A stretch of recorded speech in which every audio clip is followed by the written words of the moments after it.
A single dad pushing a mop at midnight. A celebrated professor who called him worthless in front of 30 graduate students. One equation on a chalkboard that would change everything. When Professor Vivian Sterling pointed at the door and told him to leave, Ethan Rowe should have walked away. Instead, he looked at her proof and found the mistake that a room full of PhDs had missed. What happens when the man everyone ignores turns out to be the smartest person in the building? If this story moves you, I'd love to hear from you. Drop a comment telling me which city you're watching from so I can see how far this journey travels. And if you want more stories like this, hit that like button and subscribe. Now, let me tell you about the night everything changed at Hudson Heights University. The fluorescent lights in Morrison Hall hummed their familiar tune at 11:47 on a Tuesday night, casting their pale glow across empty corridors that still smelled of chalk dust and ambition. Ethan Rowe pushed his cleaning cart through the mathematics wing, the wheels squeaking softly against linoleum floors he'd mopped 1,000 times before. His navy blue uniform bore the Hudson Heights University crest on the pocket, the same crest that decorated diplomas worth more than he'd make in 5 years of pushing this cart. He was 34 years old, and his knees already ached from 8 hours of bending, lifting, and scrubbing. His hands were rough and dry from industrial cleaning solutions that stripped skin as easily as they stripped grime. But none of that mattered when he thought about Lily waiting at home with Mrs. Patterson, their elderly neighbor who watched her during these overnight shifts. Lily, with her gap-toothed smile and her heart that didn't beat quite right. Ethan paused outside room 347, the advanced mathematics seminar room, where Professor Vivian Sterling held her legendary Thursday sessions. But tonight wasn't Thursday. Tonight, the lights were blazing at nearly midnight, and through the window in the door, he could see rows of graduate students hunched over notebooks while Professor Sterling commanded the room like a general directing troops. He should have moved on. That was protocol. Never interrupt a class in session, even a late-night session that shouldn't have been happening at all. But Ethan needed to empty the trash cans and wipe down the boards before his shift ended at 2, and he had 3 more buildings to cover. The cartwheel squeaked as he shifted his weight, and inside the room, heads turned. Professor Vivian Sterling's voice cut through the thick oak door like a blade through paper. Enter? It wasn't an invitation, it was a command. Ethan pushed open his door, keeping his eyes down the way he'd learned to do in spaces where people like him weren't meant to be seen. Sorry to interrupt, Professor. I'll come back later. You'll do no such thing. Her voice had the kind of authority that came from 30 years of academic dominance and a reputation that made even tenured colleagues nervous. You're already here. You've already disrupted my students' concentration. The least you can do is make yourself useful quickly and leave. 30 faces watched him wheel his cart toward the corner trash can. 30 pairs of eyes belonging to the brightest mathematical minds Hudson Heights could recruit. Students who'd competed for years just to sit in this room with Vivian Sterling. And here he was, the night janitor, the invisible man with the squeaky cart, daring to exist in their presence. The trash cans can wait, Professor Sterling continued, her heels clicking against the floor as she approached the chalkboard. But since you seem determined to waste our time with your presence, perhaps you can learn something. Though I doubt much of what we discuss here would make sense to someone in your position. A few students chuckled nervously. Most just looked uncomfortable. Ethan said nothing. He'd heard worse over the past 3 years. He'd been called ignorant, slow, beneath notice. He'd been stepped around, spoken over, treated like furniture that occasionally needed to move out of the way. The words didn't matter anymore. What mattered was Lily's medication, the rent payment due in 6 days, and the surgery consultation he still hadn't figured out how to pay for. He reached for the trash can, and his elbow bumped the cart. A bottle of cleaning solution tipped, hitting the linoleum with a crack that echoed through the silent room. For heaven's sake! Professor Sterling turned fully now, her dark eyes flashing with irritation.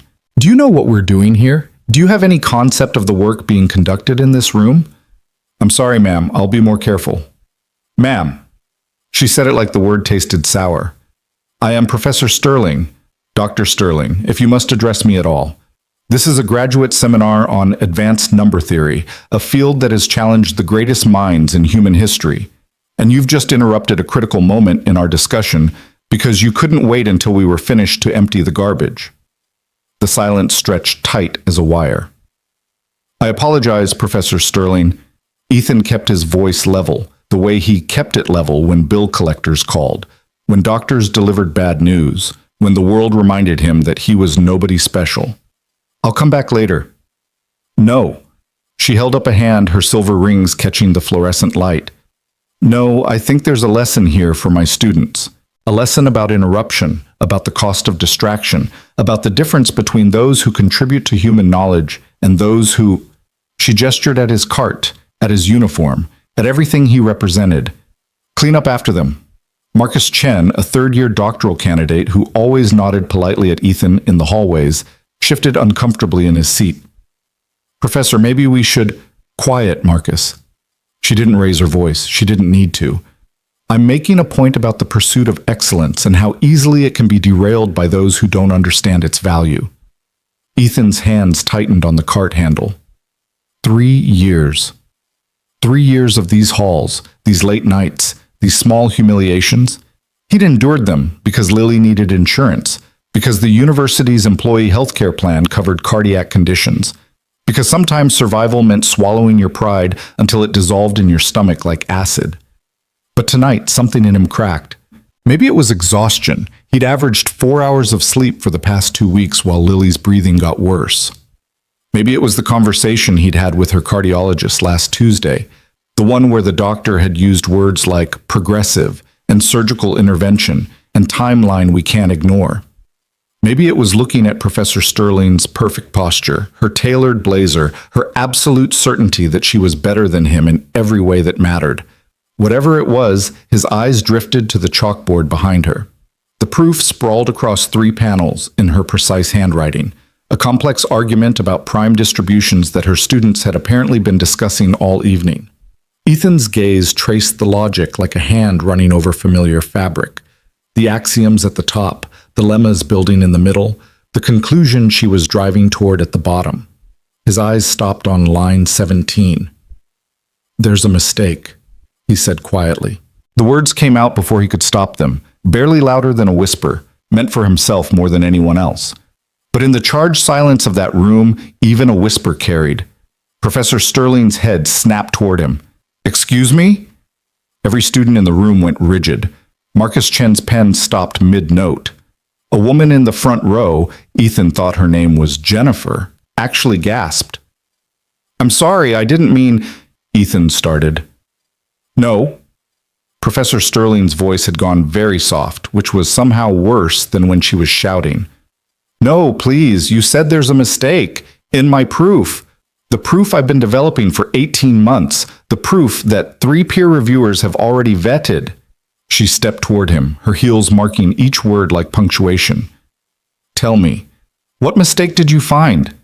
He should have apologized, should have claimed exhaustion, confusion, temporary insanity, should have grabbed his cart and fled, and prayed she wouldn't remember his face well enough to file a complaint. But Lily's face floated in his mind. Lily, who asked him every morning why he looked so tired, why he was always working, why money was such a big deal when they were so happy together anyway. Lily, who believed her father could do anything, fix anything, be anything. Ethan lifted his hand and pointed at the board. Line 17. You assumed the convergence was uniform, but you never verified the conditions for Weierstrass. Without that verification, the limit exchange in line 23 doesn't hold. Your conclusion might still be true, but this proof doesn't establish it. The silence that followed wasn't just quiet. It was the complete absence of sound, as if the room had forgotten how to make noise. Professor Sterling stared at him. Then she turned slowly to look at the board. Her eyes traced line 17, moved to line 23, back to 17. Marcus Chen was already scribbling furiously, checking the logic himself. Other students were doing the same, their initial shock giving way to the familiar itch of intellectual verification. He's right, Marcus said, his voice cracking slightly. Professor, he's right. The convergence assumption isn't justified. Professor Sterling's face went through several expressions in rapid succession: disbelief, denial, calculation, and finally something that looked very much like cold fury.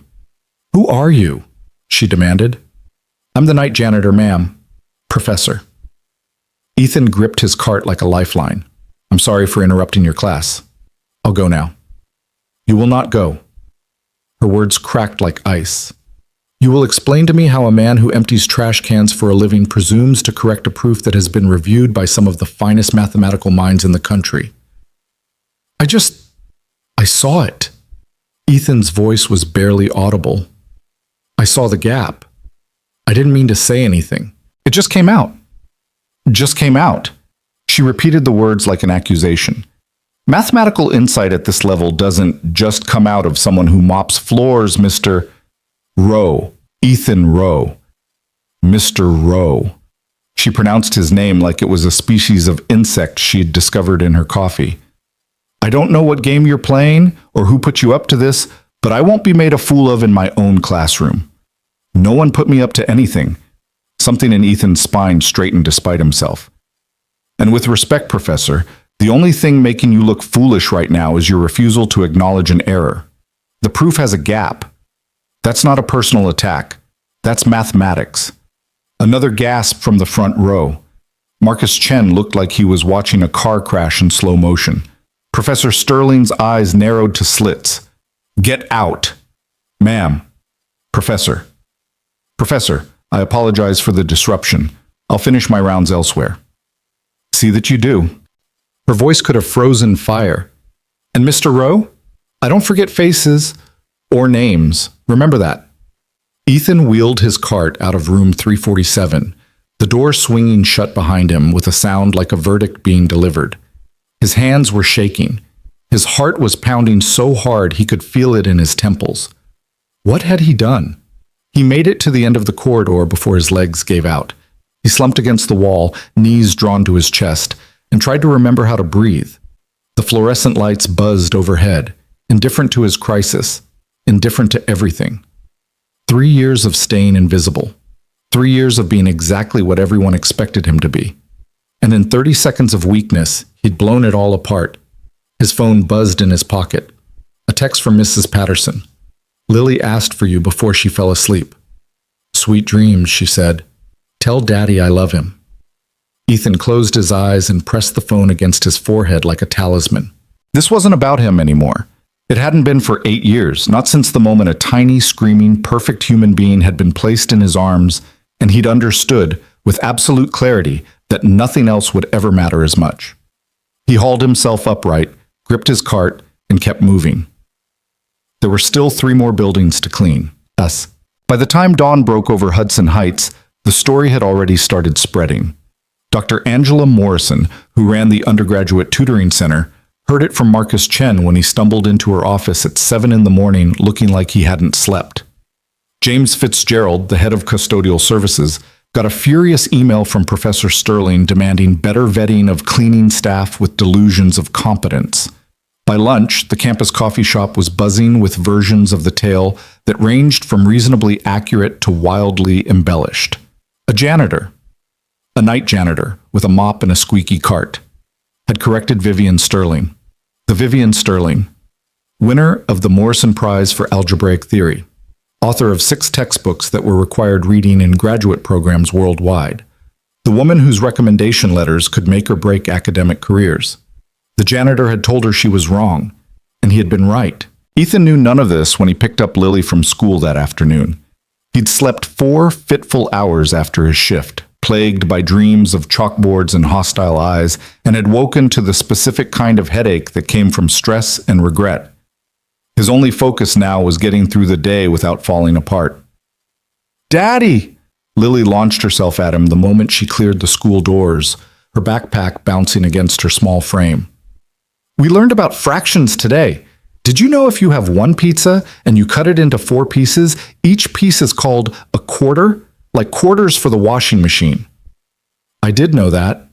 He scooped her up, careful of the medical alert bracelet on her wrist, careful of everything about her. But I bet you explained it better than I ever could. Mrs. Adams said I was her star student today. Lily beamed with the uncomplicated pride of childhood. She said I have a natural aptitude for numeracy. What does that mean? It means you're good at math, baby girl. Like you? Ethan's chest tightened. Yeah, like me. They walked to the bus stop hand in hand, Lily chattering about her day, who traded lunches with whom, what games they played at recess, whether she should be a marine biologist or an astronaut when she grew up. Ethan listened with half his attention, the other half running endless loops about job security, medical bills, and the look on Professor Sterling's face when she told him to get out. "Daddy, you're squeezing too hard." He relaxed his grip on her hand immediately. "Sorry, sweetheart. I was thinking about something." "Something bad?" Lily's eyes, impossibly large and knowing for an 8-year-old, searched his face with the intensity of a child who'd spent too much time in hospitals, who understood too early that sometimes fathers worried about things they couldn't fix. "Nothing bad, just grown-up stuff. Nothing you need to worry about." She accepted this with the trust that children give their parents, the trust that Ethan wasn't sure he deserved. "Can we get ice cream? On a Tuesday?" It could be a special Tuesday, a fraction Tuesday, a quarter of a week celebration. He laughed despite everything, despite the pit in his stomach and the dread crawling up his spine. A quarter of a week celebration. How can I argue with that logic? They got ice cream. Lily chose strawberry with rainbow sprinkles. Ethan watched her eat it with the reverent focus she brought to everything she loved, and he thought about convergence conditions and limit exchanges and how easily everything could fall apart. Mrs. Patterson was waiting when they got home, her gray hair pinned in its usual neat bun, her cardigan the soft pink she wore on Tuesdays. "Everything go all right last night?" she asked while Lily ran to her room to change out of her school clothes. "Fine." The words scraped against his throat. "Same as always." Patterson gave him the look she'd perfected over 40 years of raising children and grandchildren. The look that said she knew he was lying but wouldn't press until he was ready to admit it. "You look tired, Ethan, more than usual. Just didn't sleep well." "The night shifts are hard." She patted his arm with a papery hand. "You work too much. A man needs rest, especially a man raising a child alone." "I'll rest when the bills are paid." It was a joke they'd shared a dozen times, but tonight it didn't land right. Tonight it felt too close to truth, too close to desperation. After Mrs. Patterson left, Ethan helped Lily with her homework, made her dinner, read her a story, and sat beside her bed until her breathing evened out into sleep. The monitor they'd set up last year, the one that tracked her heart rate and would alert him if anything went wrong, glowed softly in the darkness, a green light that meant safe, that meant okay for now. He sat there longer than he needed to, watching her chest rise and fall, memorizing the curve of her cheek against the pillow. Then he went to the kitchen table, opened his laptop, and did what he'd done every night for the past 3 years. He studied. The textbooks were digital, borrowed from online libraries with expired student accounts he'd never quite deleted.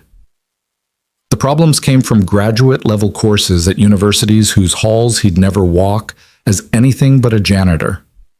The passion, that was his own, had always been his own, the only thing he'd managed to hold on to when everything else slipped away.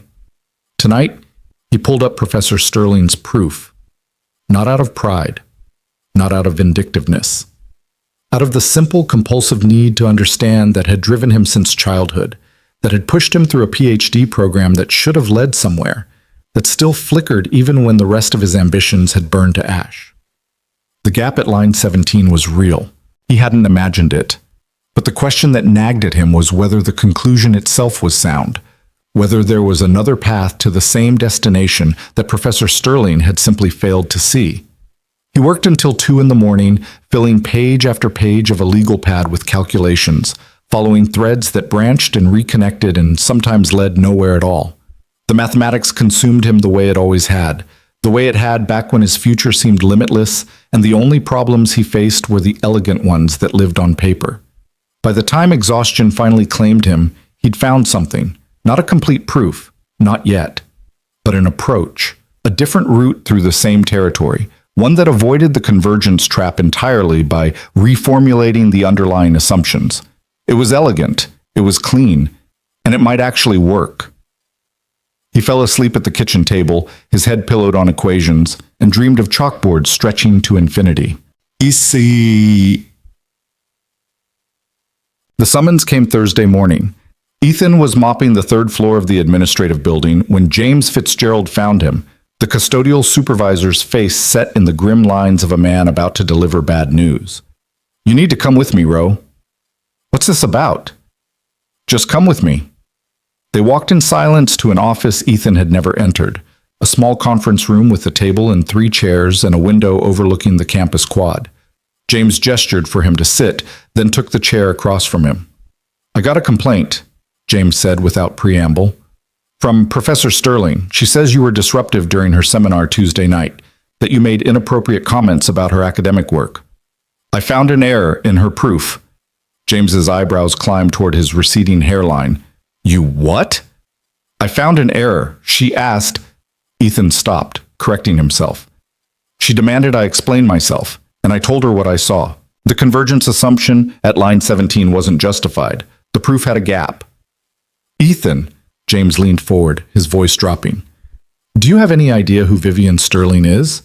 What she could do to your job, to this entire department, if she decides to make trouble?" "I'm aware." "Are you? Because I don't think you are." James rubbed his face with both hands. "Look, I like you. You're the best worker I've got. You show up on time, you don't complain, you do the job without anyone having to tell you twice. 3 years, not a single disciplinary issue. And now this.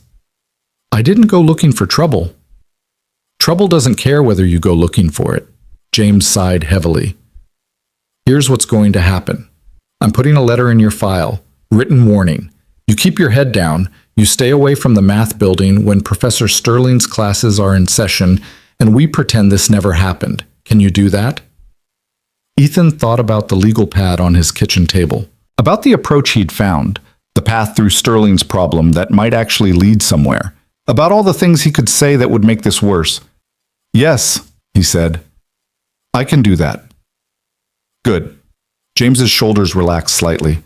"I don't want to lose you, Ro. Just be smart, okay? Some battles aren't worth fighting." After he left the conference room, Ethan stood in the hallway for a long moment, staring at the wall without seeing it. A written warning, a black mark on his record, all because he'd seen something true and failed to keep his mouth shut. His phone buzzed, a text from the unknown number that had contacted him last month, the surgical coordinator from Boston Children's Hospital. "This is a reminder about Lily's consultation appointment next Monday. Please bring all current cardiac records and insurance documentation. Looking forward to meeting you both." Ethan closed his eyes. "Some battles aren't worth fighting," James had said, "but some battles chose you whether you wanted them or not." The Euler Challenge was announced 3 days later. Ethan heard about it the way he heard about most campus news, from fragments of conversation caught while emptying trash cans, from flyers on bulletin boards he passed during his rounds, from the electric buzz of excitement that suddenly permeated the mathematics building. Professor Sterling's Euler Challenge was legendary. Every 2 years, she opened a competition to graduate students across all disciplines, a grueling series of mathematical problems designed to identify the most exceptional minds on campus. Winners received fellowships, research positions, letters of recommendation that could launch careers. Losers got nothing but the knowledge of their own limitations. This year, the challenge was different. "She's opening it to everyone," Marcus Chen was telling a group of students in the hallway when Ethan wheeled his cart past. "Not just grad students. Anyone affiliated with the university can enter." "Anyone?" A woman Ethan didn't recognize sounded skeptical. "Like undergrads?" "Anyone. Staff, faculty, students. She said she wants to prove that mathematical talent exists in all levels of the university community." Marcus's voice carried a peculiar emphasis on the words. "She made a whole speech about it, about how she won't be intimidated by accusations of elitism." "Accusations of elitism? What does that mean?" "It means the rumor about the janitor got to her." Marcus dropped his voice, but not enough. "You know, the guy who found the error in her proof? Word is she's trying to prove he was just lucky, that he couldn't possibly compete with real mathematicians." Ethan kept walking. His hands were steady on the cart handle, but something inside him had gone very still. She was doing this because of him. She'd opened the competition to everyone. Invited the whole university just so she could publicly prove that the night janitor who'd embarrassed her was nothing, a fluke, an accident, a man who'd gotten one thing right and couldn't possibly do it again. It was petty. It was vindictive. It was exactly what he would have expected from someone whose pride mattered more than truth. But it was also an opportunity. The thought came unbidden, unwanted, dangerous. An opportunity for what? To humiliate himself in front of the entire campus? To give Sterling an even bigger stage on which to destroy him? To risk his job, Lily's insurance, Lily's future, for the chance to prove something that wouldn't matter to anyone but himself? He pushed the thought away and kept cleaning. But it didn't stay pushed. That night, after Lily was asleep, Ethan pulled out the legal pad again. The work he'd done on Sterling's problem stared back at him, pages of equations leading toward a conclusion he hadn't quite reached. What if he finished it? What if he entered the challenge and showed everyone, that the janitor wasn't a fluke? The idea was absurd. He had no business in an academic competition. He'd walked away from that world years ago, had chosen a different path when Lily's diagnosis came, and her mother left, and the only thing that mattered was survival. He wasn't a mathematician anymore. He was a single dad with a mop and a mountain of medical debt, and pretending otherwise was a fantasy that would only lead to pain. But the word hung in his mind, impossible to ignore. But what if he could win? Not for pride, not for revenge, for Lily, for the scholarship money that came with first place, for the connections that could help him find better work, better insurance, better everything. What if the competition he'd spent 3 years avoiding was exactly the opportunity he needed? Ethan stared at his equations until his eyes burned, and then he made a decision. The registration office for the Euler Challenge was in the mathematics building, a small room staffed by a graduate student who looked barely old enough to drive. "Name?" she asked without looking up. "Ethan Rowe." "Department?" "Custodial services." That made her look up. Her eyes traveled from his face to his uniform. He'd come directly from his shift, hadn't had time to change, and then back to his face. "Custodial services?" she repeated flatly. "That's right. You understand this is the Euler Challenge? Graduate-level mathematical competition?" "I understand." She opened her mouth, closed it, and then shrugged with the tired resignation of someone who'd stopped being surprised by anything. "Fine. Fill out this form. First round is next Tuesday at 7 p.m. in Morrison Auditorium. Don't be late." Ethan filled out the form. His hands were perfectly steady. When he handed it back, the graduate student glanced at it and frowned. "You forgot the affiliation line. What department are you?" "Oh." She'd read what he'd written. "Right, custodial. Got it. Is there a problem?" No problem." She filed the form with the others. "Good luck, Mr. Rowe." The way she said it made clear she didn't think luck would be enough. Ethan left the office and nearly collided with Professor Sterling in the hallway. She was carrying a stack of papers, dressed in a charcoal blazer that probably cost more than his monthly rent, her silver earrings catching the light as she turned. Recognition flickered in her eyes, followed quickly by something colder. "Mr. Rowe." She said his name like it was a species of insect she'd found in her coffee. "I heard you registered for the challenge. Word travels fast. This is a university. Word always travels fast." She shifted her papers to one hip, studying him with the clinical detachment of a scientist examining a specimen. "I hope you understand what you're doing. The challenge isn't designed for enthusiasts. It requires years of rigorous training, deep understanding of advanced mathematical concepts, the kind of preparation that doesn't come from library books and late-night Wikipedia sessions." "I understand." "Do you?" She stepped closer, close enough that he could smell her perfume, something expensive and sharp, like dried flowers and ambition.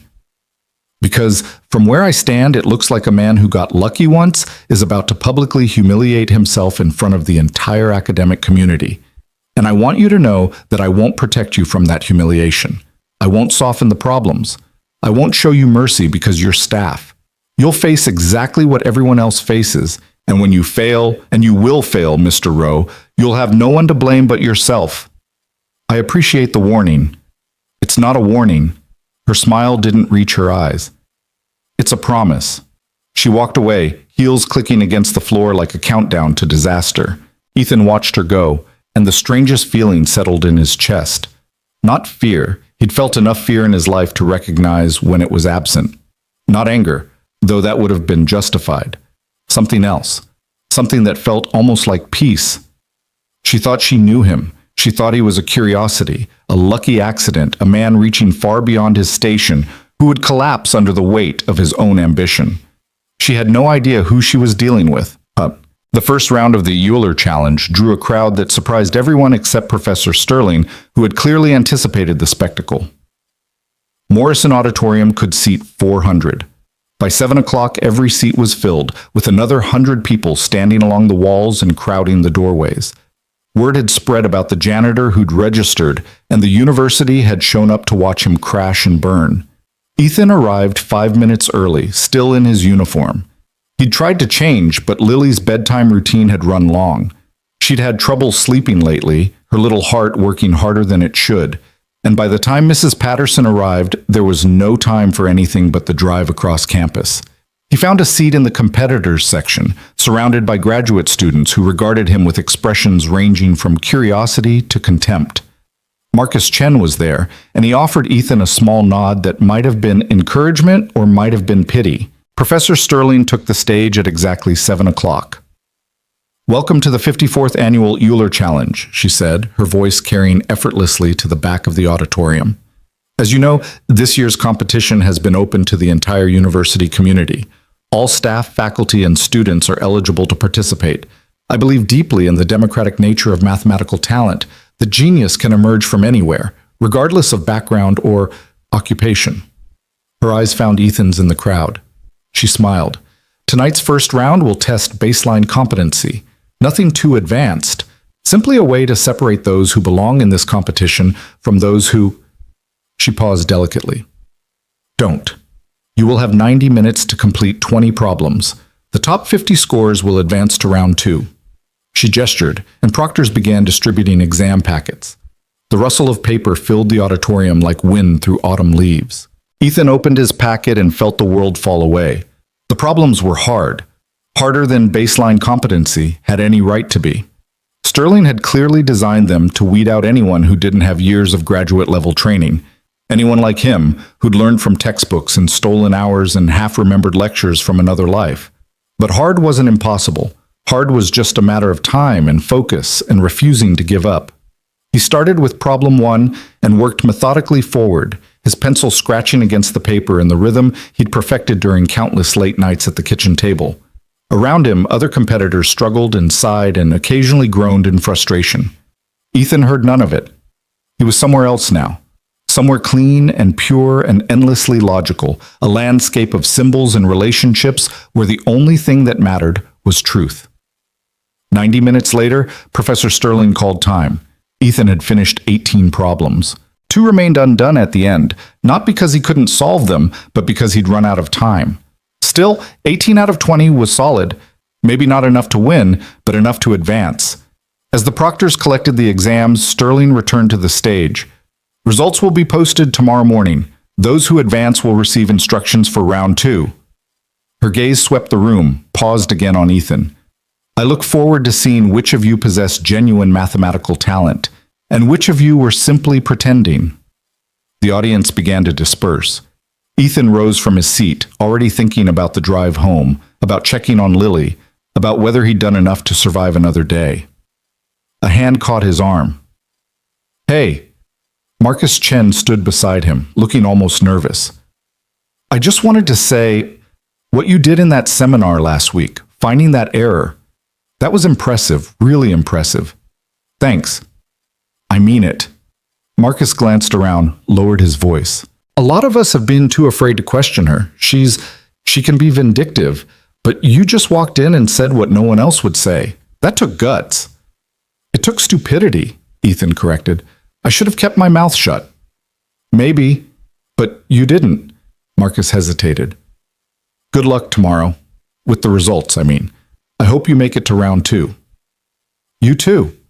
Ethan walked out of the auditorium alone into a night that smelled of rain and possibility.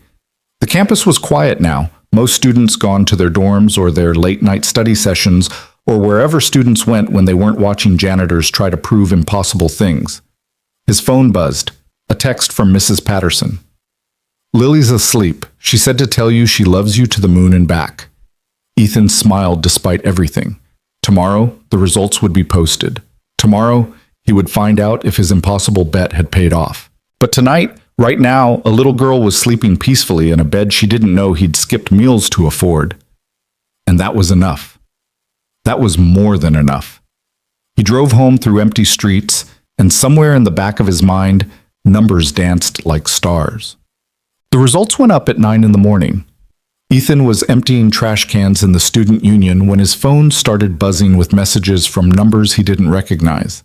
He ignored them, focused on finishing his shift, on doing the job that paid the bills and provided the insurance and kept Lily's medication coming. The results could wait.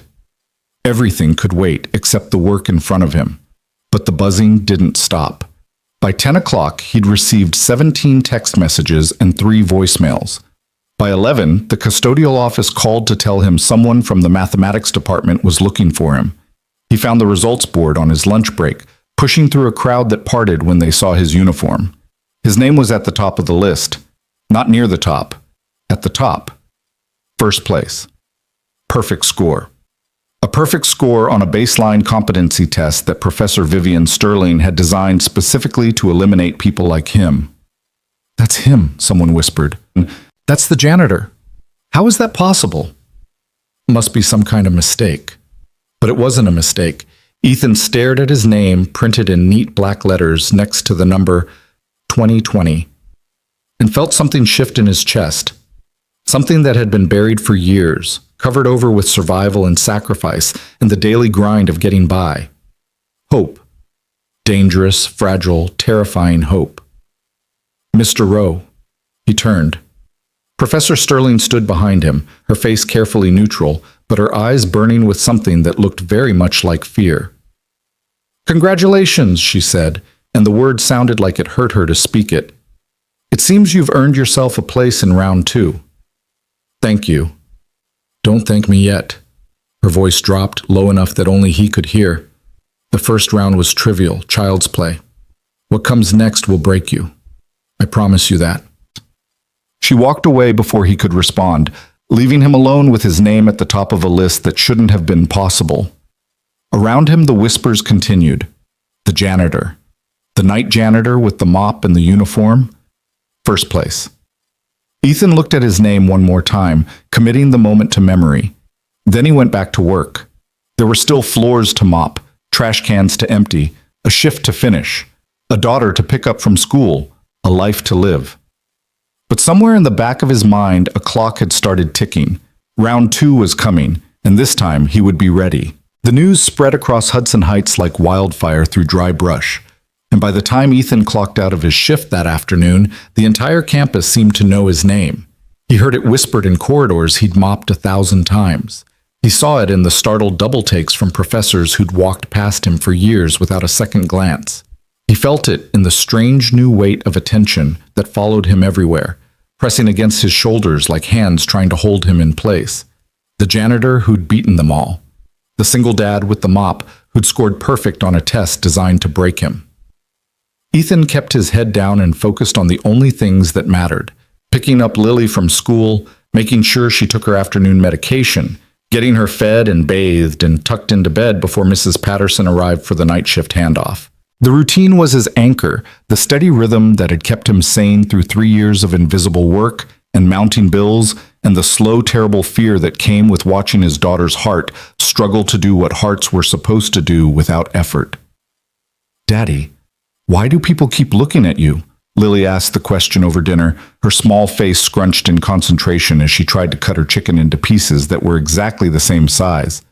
She had her mother's dark hair and her father's gray eyes, and sometimes looking at her was like looking into a mirror that showed him everything he'd lost and everything he still had left to lose. "What do you mean, sweetheart?" "At school today, when you picked me up, the other parents were looking at you and whispering. She gave up on the chicken and speared an uneven piece with her fork. Did you do something bad?" No, baby, I didn't do anything bad. Then why were they looking? Ethan set down his own fork and considered his daughter across the small kitchen table that had come with the apartment, the one with the wobbly leg he kept meaning to fix. How did you explain adult complications to an 8-year-old? How did you tell her that her father had entered a competition he had no business entering, that he'd somehow won the first round, and that now the whole university was watching to see if he'd crash and burn? Do you remember when you did really well on your math test last month? He asked instead. And Mrs. Adams put a gold star on it and showed it to the whole class?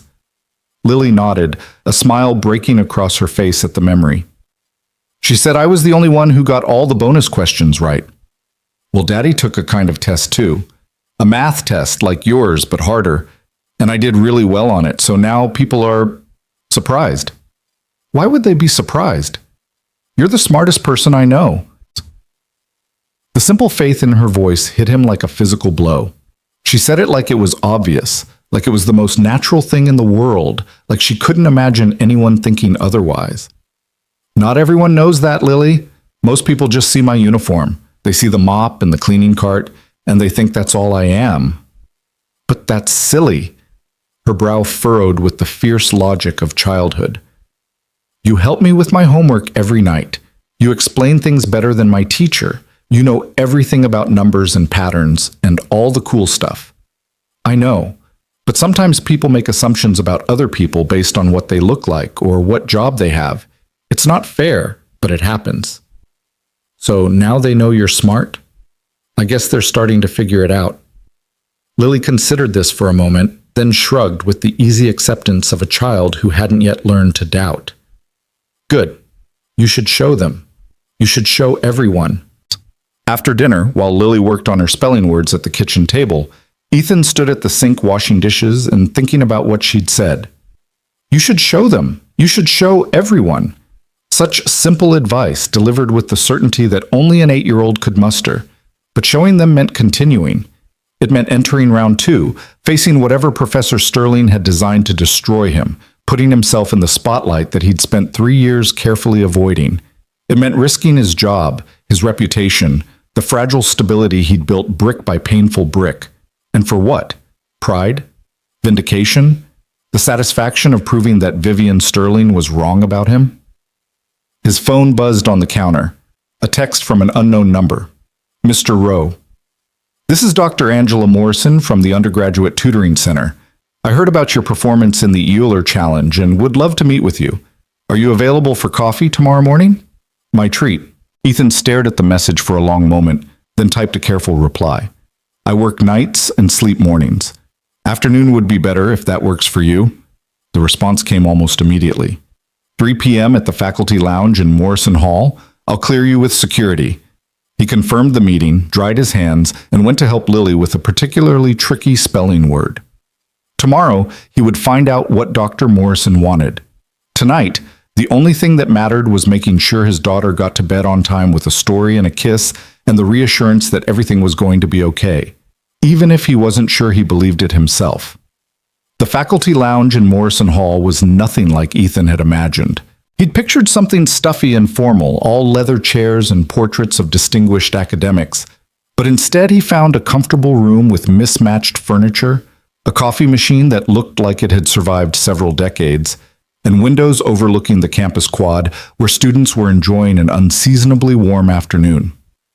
Dr. Angela Morrison was waiting for him at a corner table, a woman in her 50s with silver-streaked hair and reading glasses pushed up on her forehead. She stood when he entered, extending her hand with a warmth that seemed genuine rather than performed. Mr. Rowe, thank you for meeting with me. Thank you for the invitation, Dr. Morrison. Though I have to admit, I'm not sure why I'm here. Please, call me Angela, and you're here because you've managed to do something that very few people in this university's history have accomplished.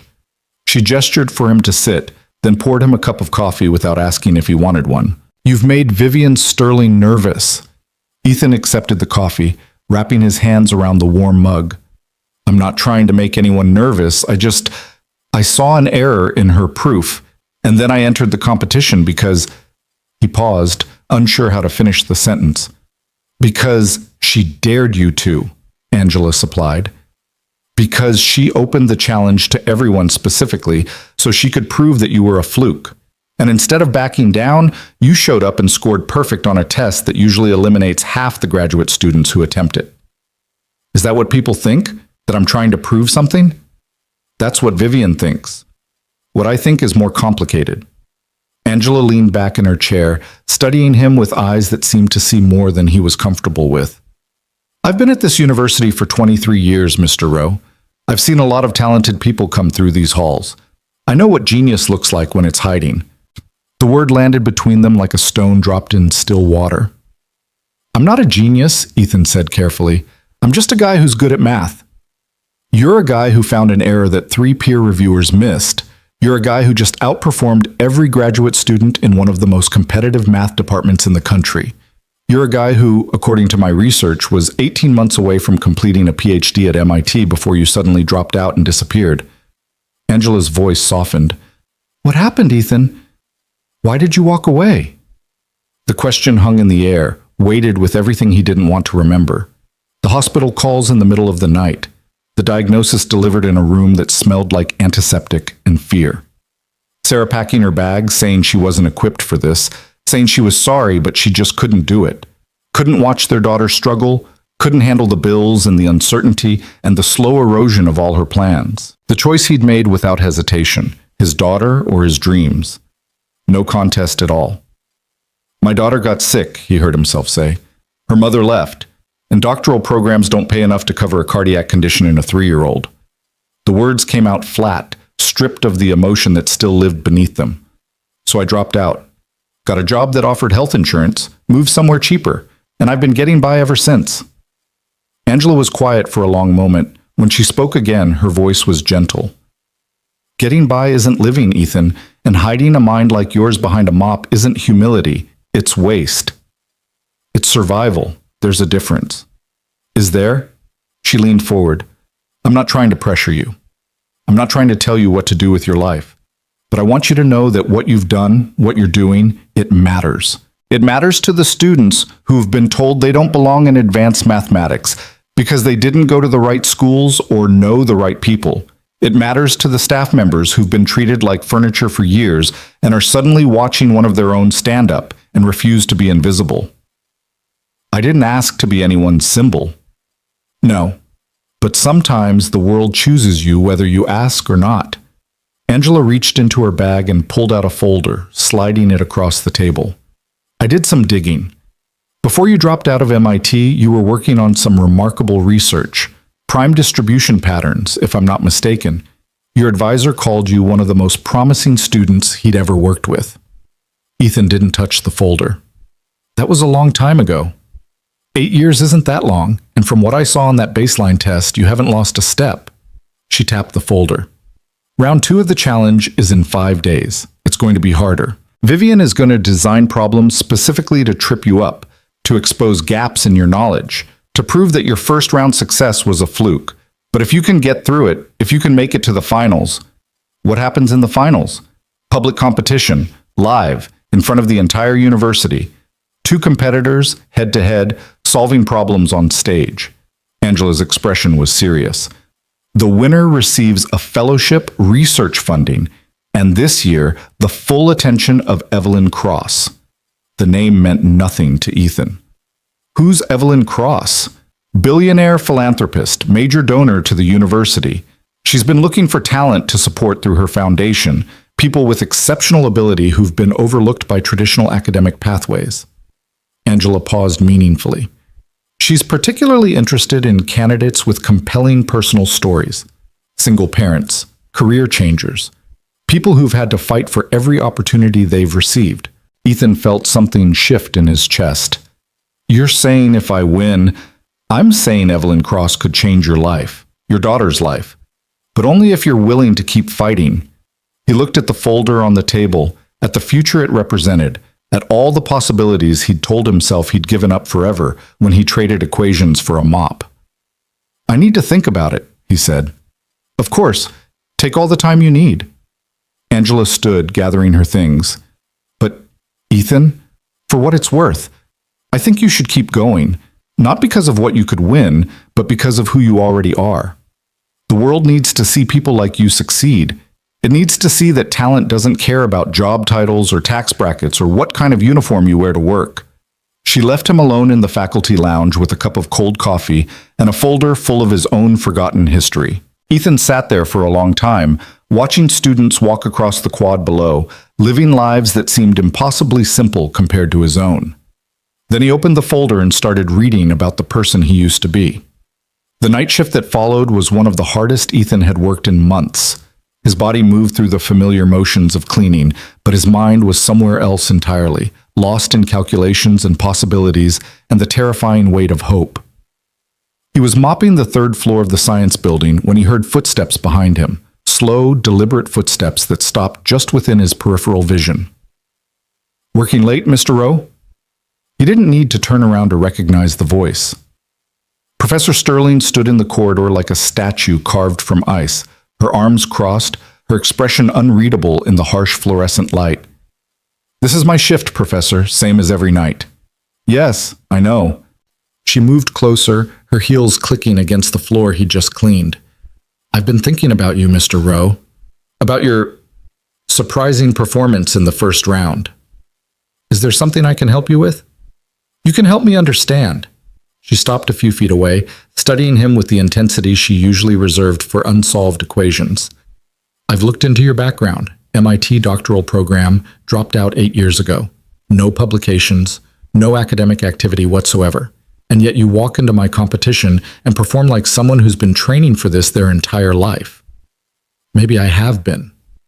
"Don't play games with me." Her voice sharpened. "How did you do it? Did someone help you? Did you have access to the questions beforehand?" Ethan finally turned to face her, leaning on his mop like a farmer leaning on a fence post. "Is that what you think? That I cheated?" "I think something doesn't add up. I've been teaching for 30 years. I've seen thousands of students, and I have never seen someone with your background perform at this level without some kind of advantage. Maybe your sample size is too small." The words came out harder than he'd intended, and he saw something flicker in her eyes. Surprise, maybe, or recognition, like she was seeing him clearly for the first time. "You're not what you appear to be," she said slowly. "Are you, Mr. Rowe?" "I'm exactly what I appear to be. A single father working nights to pay his daughter's medical bills. The only difference between me and everyone else pushing a mop in this building is that I happen to love mathematics the way some people love breathing." "Love isn't enough. Not at this level." "Then maybe you don't understand what love can accomplish." Ethan straightened, meeting her gaze directly. "I've spent 8 years studying every night after my daughter goes to sleep. I've worked through textbooks you've probably never read, solved problems in online forums where nobody knows my name or my job title, pushed myself further than your graduate students ever will, because they have the luxury of treating this as a career. For me, it's the only thing that's kept me sane." Professor Sterling was silent for a long moment. When she spoke again, her voice had lost some of its edge. "You gave up your PhD, your entire future. Why?" "Because my daughter needed a father more than the world needed another mathematician." The truth felt strange on his tongue, unfamiliar after years of keeping it locked away. "And if you're asking whether I regret it, the answer is no. I would make the same choice again without hesitation." "Even now? Even knowing what you could have become?" "What I could have become doesn't matter. What matters is what I am. And right now I'm a man who needs to finish mopping this floor before my shift ends." He turned back to his work, deliberately dismissing her. It was a calculated risk. She could have him fired with a single phone call, but something told him she wouldn't. Not yet. Not until she understood what she was dealing with. He heard her footsteps recede down the corridor, then pause. "Round 2 is in 5 days, she said without turning around. "I designed the problems myself. They're not like the baseline test. They're not designed to measure competency. They're designed to break." "I'll keep that in mind." "You should. Because I promise you, Mr. Rowe, whatever tricks got you through the first round won't work again. In 5 days, you'll face the real challenge. And when you fail, when everyone sees that you're just a man with a mop who got lucky once, I want you to remember this conversation. I want you to remember that I warned you." She walked away, leaving him alone with the smell of floor cleaner and the echo of her threat. Ethan kept mopping, but his hands were shaking. 5 days. 5 days to prepare for problems designed specifically to destroy him. 5 days to study, to practice, to shore up whatever gaps in his knowledge Vivian Sterling had identified and planned to exploit. 5 days wasn't enough, but it was what he had. The next morning, after his shift ended and before Lily woke up, Ethan sat at the kitchen table with a legal pad and began to plan. He wrote down every topic he knew Sterling specialized in, every area where his self-taught knowledge might have gaps, every weakness he could identify in his own mathematical education. The list was long, depressingly long, but he'd faced longer odds before.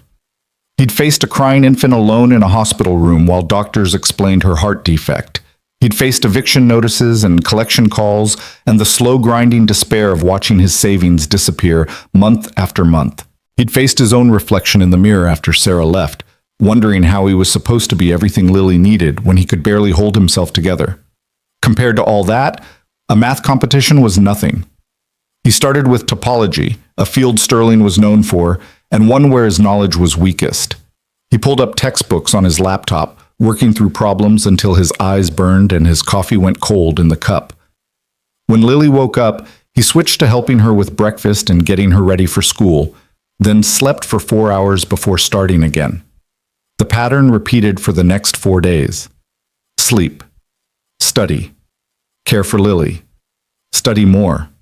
Work his shift. Study in the empty buildings between cleaning tasks, scribbling equations on scrap paper he tucked into his uniform pocket. He barely ate. He barely slept.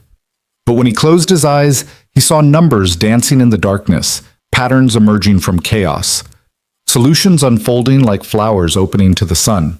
On the morning of round 2, Ethan dropped Lily at school and drove to the university campus with a feeling in his chest like standing at the edge of a cliff.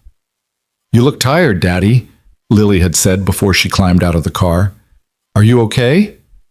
"I'm fine, sweetheart. I've just been working hard." "On the math test?" "Yeah, on the math test." She'd nodded solemnly, then leaned over to kiss his cheek. "You're going to do great. I know it." Now, walking into Morrison Auditorium for the second time, Ethan held on to those words like a talisman. The crowd was even larger than before. Word had spread about the janitor who'd scored perfect in round 1, and people had come to see what would happen next. Would he succeed again? Or would this be the moment when the fairy tale ended and reality reasserted itself? Ethan found a seat in the competitors section, nodding to Marcus Chen, who looked almost as nervous as Ethan felt. "You ready for this?" Marcus asked quietly. "Not even close. You?" "I've been preparing for 2 years, and I'm still not ready." Marcus managed a weak smile. "Whatever happens today, I want you to know. I'm rooting for you. We all are. The grad students, I mean. The ones who aren't in Sterling's inner circle. I thought everyone here was on her side. Some people are more interested in seeing someone challenge her than they are in staying on her good side." Marcus glanced toward the stage, where Professor Sterling was conferring with the competition judges. "She's not a bad person, you know. She's just afraid. Afraid that everything she's built her identity around might be wrong, that the janitor who found her error might actually be her equal." Before Ethan could respond, the lights dimmed and Professor Sterling took the stage. "Welcome to round 2 of the Euler Challenge," she said, her voice carrying the same commanding authority it always did. "As you know, this round is designed to test not just mathematical competency, but mathematical creativity. The ability to see solutions that others miss, the willingness to approach problems from unconventional angles." Her eyes found Ethan in the crowd, and he could have sworn she smiled. "Today's challenge is simple. You will have 3 hours to solve 5 problems. These problems are not taken from textbooks. They are original, designed specifically for this competition. Some of them may have multiple valid solutions. Some of them may appear to have no solution at all." She paused, letting the weight of her words settle over the auditorium. "The top 10 scores will advance to the final round. For everyone else, this is where your journey ends." Another pause. "Begin?" The proctors distributed the exam packets, and Ethan opened his with hands that were steadier than they had any right to be. The first problem made his stomach drop.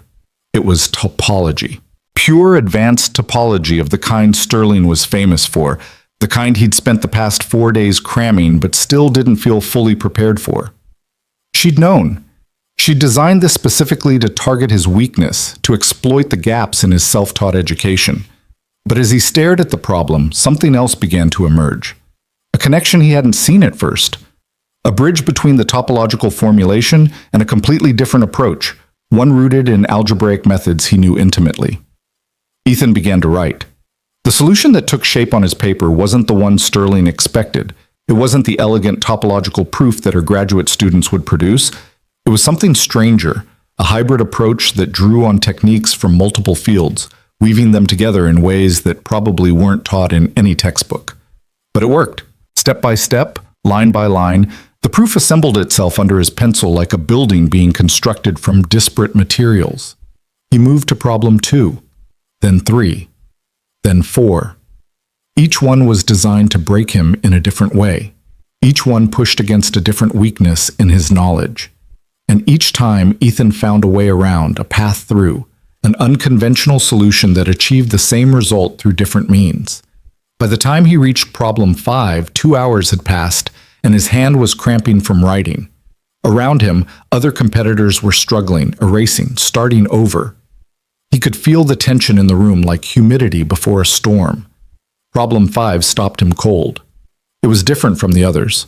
More abstract, more open-ended. The kind of problem that didn't have a clear path to solution. Sterling had saved her best for last, and as Ethan read it for the 3rd time, he felt the familiar grip of despair closing around his chest. He couldn't solve this. The thought was clear and brutal in its certainty. Whatever strange genius had carried him through the first 4 problems had abandoned him here, at the final hurdle, where it mattered most. 45 minutes remained on the clock. Ethan closed his eyes and breathed. He thought about Lily, about her gap-toothed smile, and her absolute faith in him. He thought about the medical bills on his kitchen counter, the surgery consultation looming on Monday, the future that seemed to hang by threads getting thinner every day. He thought about his own father, who'd worked 2 jobs to put Ethan through school, who'd never understood his son's love of numbers but had supported it anyway. "You've got a gift," his father had said once. "Don't let anyone tell you otherwise. Don't let anyone take it from you." Ethan opened his eyes and looked at problem 5 again. And this time, he saw it differently. He'd been approaching it the way Sterling expected, the way a trained mathematician would. But he wasn't a trained mathematician anymore. He was something else, something she couldn't anticipate, a mind that had spent 8 years solving problems in isolation, developing techniques that no classroom would teach, learning to see connections that formal training might have blinded him to. He started from scratch. The solution that emerged wasn't elegant. It wasn't the kind of proof that would end up in textbooks or win prizes for beauty. It was rough, unconventional, almost brutal in its directness. A path hacked through the jungle rather than a road paved through it. But it worked. Ethan finished writing with 3 minutes left on the clock. He set down his pencil and let out a breath he felt like he'd been holding for hours. Around him, other competitors were still scribbling frantically, trying to squeeze out a few more points before time expired. But Ethan was done. Whatever happened next, he'd given everything he had. Professor Sterling called time. The proctors collected the exams with their usual efficiency, and the auditorium erupted into the relieved chatter of people who'd just survived an ordeal. Ethan sat quietly in his seat, too exhausted to move, replaying his solutions in his mind and second-guessing every step. "How did you do?" Marcus appeared beside him, looking pale and slightly shell-shocked. "I don't know. Maybe okay, maybe terribly." Ethan rubbed his eyes. "How about you?" "I think I got 3 of them. Maybe 4 if the graders are feeling generous." Marcus shook his head. "That last one, though, I couldn't even figure out where to start." "Yeah, that one was brutal." "What approach did you use?" Ethan described his solution briefly, and Marcus's eyes widened. I've never seen anyone solve a topology problem using those techniques. Is that even valid?" "I think so, but I guess we'll find out." They walked out of the auditorium together into afternoon sunlight that seemed impossibly bright after hours in the fluorescent-lit exam room. Students milled around outside, comparing answers, debating solutions, doing all the things that students did after tests. Ethan checked his phone. A text from Mrs. Patterson. Picking up Lily from school today since you're busy. Don't worry about anything. She's in good hands. He typed a quick thank you, then stood for a moment in the sunshine, letting the warmth soak into bones that felt cold with exhaustion and stress. Mr. Rowe. He turned. A woman he didn't recognize was walking toward him, tall, elegant, with silver hair swept up in a style that probably cost more than his monthly rent. Her clothes were simple but clearly expensive, the kind of understated luxury that only real wealth could afford. I'm sorry to ambush you, she said, extending a hand that glittered with a single diamond ring. I'm Evelyn Cross. I wonder if you might have a few minutes to talk. The billionaire philanthropist, the woman Angela Morrison had mentioned, the one who could change his life if he won. I'm not sure what we'd have to talk about, Ethan said carefully. The results aren't even posted yet. No, they're not. But I've been watching the competition closely, and I've been watching you more closely still. Evelyn's smile was warm but sharp, the smile of someone who'd built an empire on seeing potential where others saw nothing. Whatever the results say, I think we have a great deal to discuss. Would you join me for a cup of coffee? Ethan thought about the cleaning shift waiting for him tonight, the bills on his counter, Lily's consultation on Monday. Sure, he said. I've got time. They walked to a quiet cafe off campus, away from the crowds and the whispers and the weight of everyone's expectations. Evelyn ordered espresso. Ethan asked for black coffee, too tired to care about anything fancier. I'm going to be direct with you, Evelyn said once they were seated. I know who you are, not just the janitor everyone's talking about. I know your real story, MIT, the PhD you abandoned, your daughter's condition. I make it my business to understand the people I'm interested in. That sounds vaguely threatening. She laughed, a genuine sound that softened the sharp angles of her face. It's not meant to be. What I'm trying to say is that I understand what you've sacrificed, and I understand what you're fighting for. With respect, Mrs. Cross, I don't think anyone really understands unless they've lived it. You're right. I can't understand your specific situation, but I can recognize courage when I see it. And what you're doing, walking into that auditorium in your janitor's uniform, facing down one of the most intimidating professors in academia, refusing to be invisible, that takes a kind of courage most people never develop. Ethan wrapped his hands around his coffee cup. I'm not trying to be courageous, I'm just trying to survive.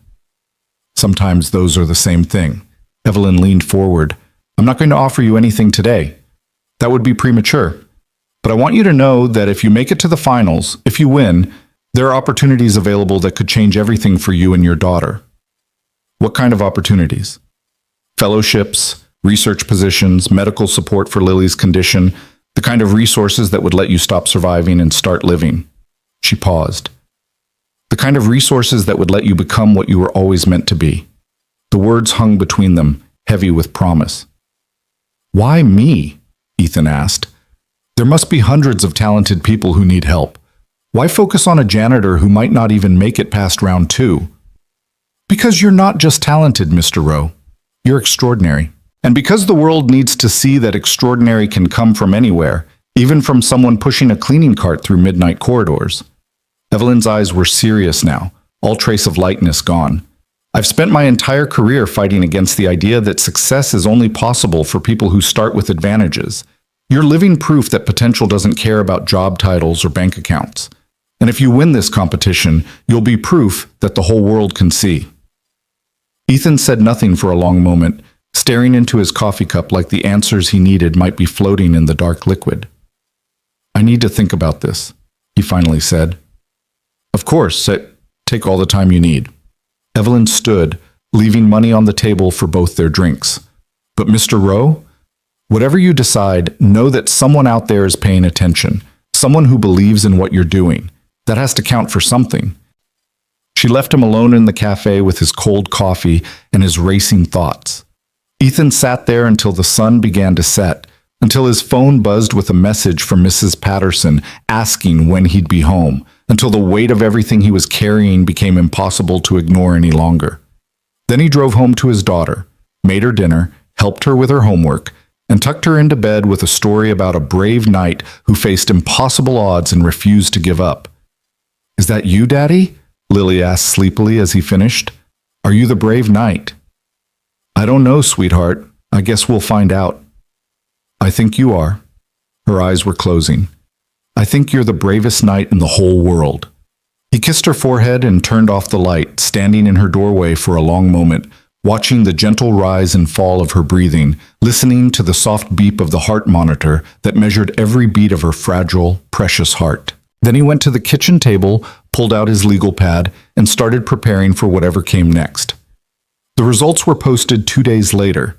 Ethan was in the middle of cleaning the physics building when his phone started buzzing again, just like it had after round 1. This time, he didn't wait until his break to check it. The message was from Marcus Chen.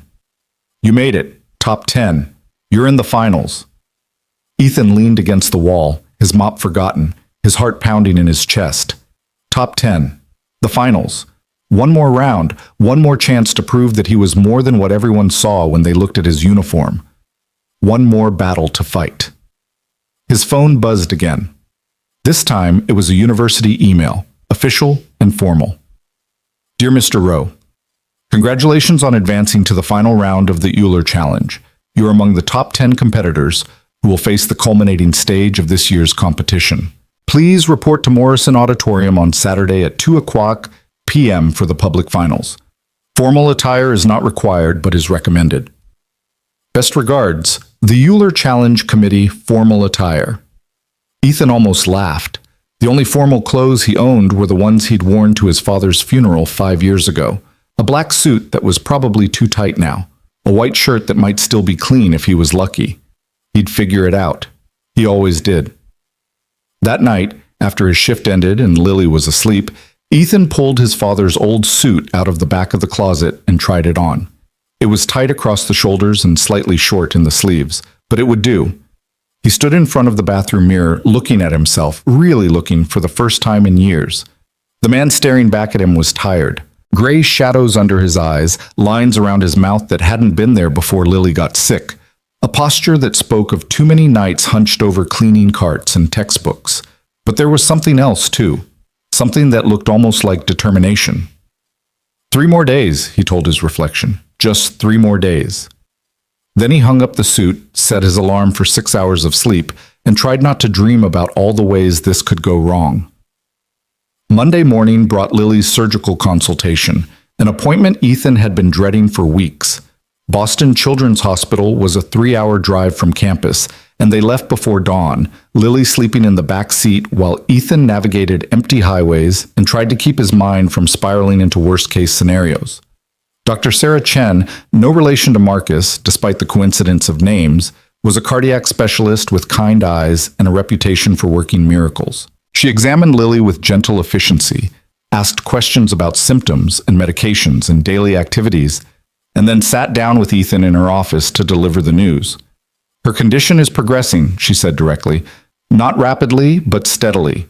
The defect is putting increasing strain on her heart, and at some point, probably within the next 2 years, she's going to need surgery. Ethan had known this was coming, had been preparing himself for it, but hearing the words out loud still felt like a punch to the chest. What kind of surgery? A ventricular repair. It's complex, but we've had excellent outcomes with cases like Lily's. The success rate is over 90%. And the cost? Dr. Chen's expression softened with something that might have been sympathy. Without insurance, you're looking at approximately $400,000. With good insurance, substantially less, but there will still be significant out-of-pocket expenses. $400,000. Ethan's hands tightened on the arms of his chair. My insurance covers cardiac conditions, he said slowly. That's why I took this job. Then you should be in a much better position. Your insurance coordinator can give you exact numbers, but I'd estimate your out-of-pocket would be somewhere between $40,000 and $60,000, depending on complications and length of stay. $40,000 to $60,000. Might as well have been $400,000. When does she need the surgery? He asked. I'd recommend scheduling it within the next 18 months, sooner if her symptoms worsen. We want to operate while she's still strong enough to recover quickly. They talked for another hour, discussing timelines and treatment options, and all the things Ethan would need to arrange. When he finally walked out of the hospital, Lily's hand in his, He felt like he was carrying the weight of a mountain on his shoulders. "Daddy?" Lily looked up at him, her face concerned. "You're squeezing my hand too hard again." "Sorry, sweetheart." He relaxed his grip. "Just thinking." "About the doctor stuff?" "Yeah, about the doctor stuff." "Am I going to be okay?" The question was so direct, so trusting, that it nearly broke him. "You're going to be fine," he said, hoping she couldn't hear the fear in his voice. "The doctors are going to fix your heart and make it strong, and you're going to grow up to be a marine biologist or an astronaut or whatever you want to be." "Can I be both? A marine biologist who goes to space to study alien fish?" He laughed despite everything. "You can be anything you want to be, baby girl. Anything at all." They drove home through afternoon traffic, Lily chattering about space fish and underwater rockets and all the impossible dreams that children believe in. Ethan listened and smiled and tried not to think about the numbers swirling in his head. $60,000. 18 months. Saturday's final suddenly felt a lot more important than it had before. That night, Ethan sat at his kitchen table with his legal pad and his textbooks and his desperate hope, and he studied until dawn. Saturday arrived wrapped in the kind of clear autumn weather that made everything feel possible. The sky a deep and endless blue above Hudson Heights University, as crowds began gathering outside Morrison Auditorium hours before the final round was scheduled to begin. Ethan had slept 3 hours the night before, his mind too electric with equations and fears and possibilities to quiet itself properly. He'd risen at dawn, showered, shaved carefully around the exhaustion shadows under his eyes, and put on his father's old suit for the first time since the funeral. The fabric pulled tight across his shoulders, and the sleeves stopped about an inch short of where they should. But when he looked in the mirror, he saw something he hadn't seen in years. He looked like someone who mattered. Lily was still asleep when Mrs. Patterson arrived, but she'd insisted on seeing him before he left, padding out in her pajamas with her stuffed elephant clutched against her chest. "You look fancy, Daddy." "You think so?" "Like a prince in a book?" She reached up to straighten his tie, her small fingers working with the same careful precision she brought to everything. "Are you scared?" "A little bit." "That's okay." The brave knight in the story was scared too, but he did it anyway because he had someone to fight for. She smiled up at him, gap-toothed and perfect. "You have me to fight for." Ethan knelt down so they were eye to eye, his heart so full it hurt to breathe. "I'm going to do my best, Lily. Whatever happens today, I want you to know that." "I already know that, Daddy. You always do your best." She kissed his cheek. "Now go win." He carried those words with him as he drove to campus, as he walked through crowds of students and faculty and curious onlookers who'd come to witness the spectacle. The janitor in the finals, the single dad who'd somehow outperformed every graduate student in the department. The story had spread far beyond Hudson Heights now. Local news had picked it up, and there were rumors that national outlets were sniffing around, looking for the feel-good angle that would play well in the morning shows. Ethan ignored all of it. He had room in his mind for only one thing: the competition. Morrison Auditorium was standing room only when he arrived. Every seat filled, people crowded along the walls, cameras set up in the back to live stream the event to an online audience that the moderator announced had already exceeded 50,000 viewers. The stage had been transformed overnight, equipped with 2 enormous chalkboards, 2 desks, 2 spotlights that would illuminate the competitors while leaving the audience in relative darkness. Like gladiators in an arena, Ethan thought, entertainment for the masses. The other 9 finalists were already gathered in the competitors' waiting area, a small room behind the stage where nervous energy crackled like static electricity.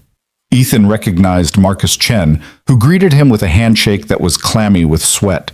The others regarded him with expressions ranging from curiosity to contempt. These were the elite, the best of the best, graduate students who dedicated their lives to mathematics and couldn't quite believe they were sharing space with a man who cleaned their toilets. "Attention, please." A competition official stepped into the room, clipboard in hand. "The format for today's final is as follows. We'll begin with individual problem-solving rounds. Each competitor will be given a problem to solve on stage, with 30 minutes maximum time. Points will be awarded based on correctness, elegance, and speed. The top two scorers after the individual rounds will advance to the head-to-head championship. The official paused, letting the gravity of the situation settle over them. The championship problem will be presented simultaneously to both finalists. First to provide a complete correct solution wins. Any questions? Silence. Good luck to you all. They drew numbers to determine the order. Ethan drew Sesvalvin, which meant he'd watch 6 competitors go before him. 6 opportunities to see the kind of problem Sterling had prepared. 6 chances to calibrate his expectations. The first competitor was a woman named Jennifer Park, the one who'd gasped in Professor Sterling's seminar the night everything changed. Her problem involved complex analysis, and she solved it with clinical efficiency in 18 minutes. The crowd applauded politely. Second was a man Ethan didn't know, whose problem dealt with algebraic topology. He struggled, running out of time with his solution incomplete. Third, fourth, fifth. Each problem was different, each designed to test a specific area of mathematical expertise. Some competitors flourished, others faltered. By the time Marcus Chen took the stage for problem 6, the pattern was clear. Sterling had crafted each challenge to target the individual weaknesses of each competitor, which meant his problem would be designed specifically to break him. Marcus finished with 2 minutes to spare, his solution earning solid applause. He returned to the waiting area pale but relieved, giving Ethan a thumbs up as they passed. Competitor 7, Ethan Rowe. The walk from the waiting area to the stage felt longer than any walk Ethan had taken in his life. The spotlight hit him like a physical force, blinding him temporarily, making him acutely aware of his too tight suit and his too short sleeves, and the fact that his shoes were the same ones he wore while mopping floors. Professor Sterling stood at the side of the stage, dressed in a midnight blue gown that probably cost more than his annual salary. Her expression was carefully neutral, but her eyes followed him with an intensity that made his skin prickle. "Mr. Rowe," the moderator's voice boomed through the auditorium. "Your problem has been prepared by Professor Sterling herself. You have 30 minutes. Your time begins when the problem is revealed. Are you ready?" "Yes." A screen behind him lit up with the problem. Ethan turned to read it, and his blood went cold. It wasn't just hard. It was brutal. A dissertation-level problem in advanced number theory, the kind of question that doctoral students might spend months wrestling with. The notation was dense, the constraints were punishing, and buried in the middle was a trap so subtle that anyone rushing through would miss it entirely. Sterling wanted him to fail. She'd designed this specifically to make sure he did. Ethan picked up the chalk with hands that weren't quite steady and began to write. The first 10 minutes were a nightmare.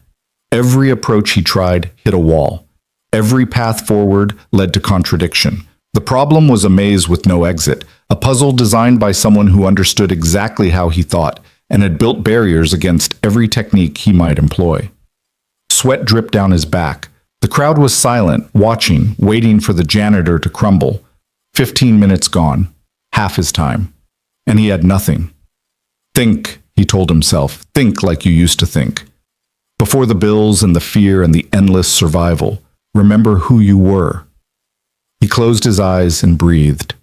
In the darkness behind his eyelids, Lily's face appeared, her gap-toothed smile, her absolute faith. "You're the bravest knight in the whole world." Ethan opened his eyes, and suddenly he saw the problem differently. Sterling had designed the trap assuming he would approach it like a trained mathematician, following established techniques, applying standard methods, walking the paths that years of formal education had worn into familiar grooves. But Ethan hadn't spent years in formal education. He'd spent years alone at a kitchen table, teaching himself from whatever resources he could find, developing an intuition that didn't follow conventional rules. What if he ignored the trap entirely? What if instead of trying to solve the problem as Sterling had framed it, he reformulated the question itself? His chalk began to move again, but this time with purpose. He stripped away the elaborate notation, reduced the problem to its fundamental components, and reconstructed it in a form that revealed its underlying structure. The trap that Sterling had set became visible now, a clever dead end that would consume hours of work from anyone who fell for it. But he wasn't falling for it. He was building a new path, one that bypassed the trap completely. 22 minutes. 23. The solution unfolded under his hands like origami, each fold revealing the next, the logic building on itself with an inevitability that felt almost predestined. He wasn't thinking anymore in the conventional sense. He was channeling something deeper, something that had lived inside him since childhood, the pure mathematical intuition that no amount of hardship had managed to kill. 28 minutes. He wrote the final line, drew a box around the answer, set down his chalk. Complete. The auditorium was utterly silent. Then someone in the back began to applaud. The sound spread like fire through dry brush, building and growing until the entire room was on its feet, the thunder of hundreds of hands drowning out everything else. Ethan stood at the chalkboard, chalk dust on his fingers, and his father's too-tight suit pulling at his shoulders, and felt something he hadn't felt in 8 years. Triumph. The judges conferred for several minutes while the applause gradually faded and the audience buzzed with excited conversation. Ethan remained on stage, waiting, his heart pounding so hard he could feel it in his teeth. Finally, the head judge approached the microphone. The solution provided by Mr. Rowe has been verified as correct. Furthermore, the approach used demonstrates exceptional mathematical creativity. Full points awarded. Another wave of applause. Ethan allowed himself a small smile, then walked off stage on legs that felt like they belonged to someone else. Marcus was waiting in the competitor area, his face split in a grin. That was incredible. I've never seen anyone solve a problem like that. The way you reformulated the entire question, where did you learn to do that? I taught myself. You learn to think differently when you don't have anyone telling you the right way to do things. You're going to make it to the championship round. You know that, right? After that performance, you're guaranteed top 2. Ethan shook his head. Let's wait and see. There are still 3 competitors after me. But Marcus was right. When the individual rounds concluded and the scores were tallied, Ethan found himself standing on stage beside Jennifer Park, the two of them facing a crowd that seemed to have doubled since the morning began. The championship round. Professor Sterling took the stage, and for the first time since this all began, Ethan saw something in her expression that might have been respect. Ladies and gentlemen, she said, her voice carrying effortlessly through the auditorium, we have arrived at the culmination of this year's Ruler Challenge. 2 competitors remain. Jennifer Park, a third-year doctoral candidate with a focus on complex analysis, and Ethan Rowe. She paused, letting his name hang in the air without qualification. The championship round is simple.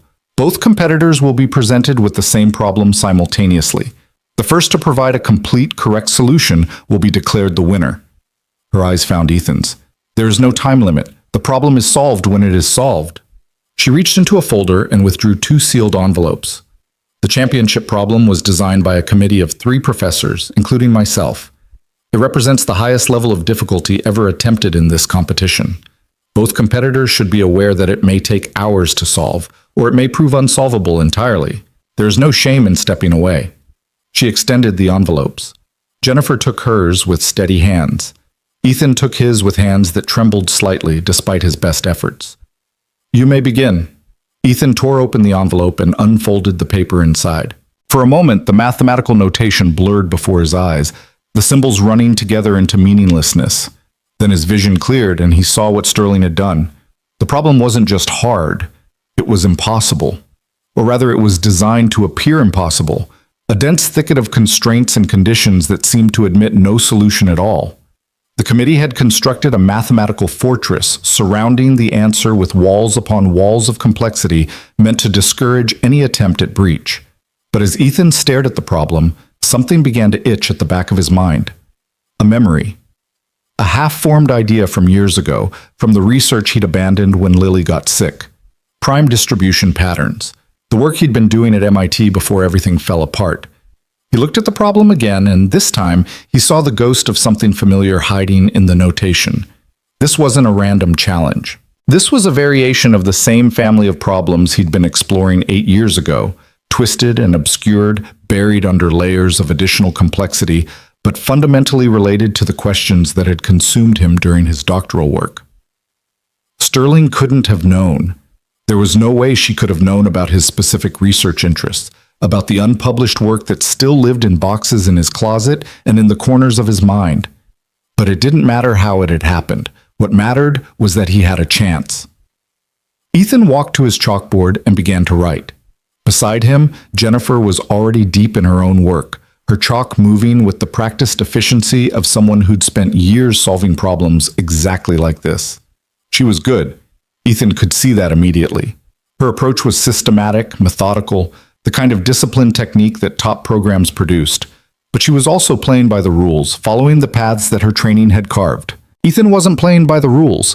He was playing his own game, building on foundations that existed only in his own mind, reaching back to work that had never been published or peer-reviewed or validated by anyone except himself. It was a risk. A massive risk. If his approach was flawed, if his years-old intuitions had decayed or been wrong from the start, he would fail spectacularly in front of thousands of people. But if he was right... The chalk moved faster. The board filled with equations that connected concepts in ways that probably no one in the audience had ever seen. Ethan was aware dimly of the murmuring from the crowd, of the cameras recording every stroke, of Jennifer's own work progressing steadily beside him. None of it mattered. There was only the problem, the chalk, and the solution that was slowly taking shape under his hands. 1 hour passed, then 2. Jennifer was deep in a technical approach that was impressive, but seemed to be leading her in circles. Her board was covered in work that kept doubling back on itself, erasing and revising, pushing against walls that refused to give way. Ethan's board was different, less cluttered, more focused. He wasn't trying to break through the walls, he was looking for a way around them, and then in the 3rd hour, he found it. The insight hit him like lightning, sudden and blinding and absolutely certain.